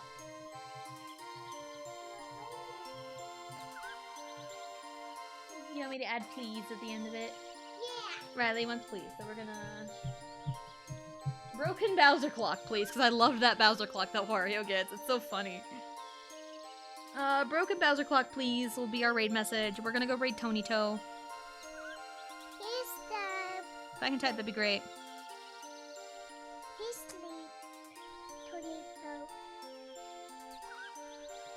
Alright, yeah, tomorrow is Mario Party 4 story mode again, because we're back to our regular Tuesday, Thursday Mario Party. Wednesday's Galaxy 2, Thursday's Mario Party 4 again, Friday's Galaxy 2, and when we come back around to next week on Monday, we'll go back to Torna. So Mondays are Xenoblade Chronicles 2, Tuesdays and Thursdays are Mario Party 4 story mode, and Wednesdays and Fridays are Galaxy 2. Rage quitting at the Cosmic Clones. Man, it was awful! I hate the Cosmic Clones. I hate Cosmic Clones. They are awful. And again, I can understand speedruns. I can understand. I hate them because I hate being timed on anything. Like, I can understand it. But the Cosmic Clones? Nuh-uh. Absolutely not. But anyway, thank you everyone for coming out and hanging out. Raid message, Broken Bowser Clock, please. Use whatever emotes you want. If you're a sub, use mine. If you're not, just use whatever you want. We're gonna go raid Tony Toe. Our Tony Toe VP. He's great. I love him. And, yeah. Thank you everyone for coming out and hanging out. And we will see you next time.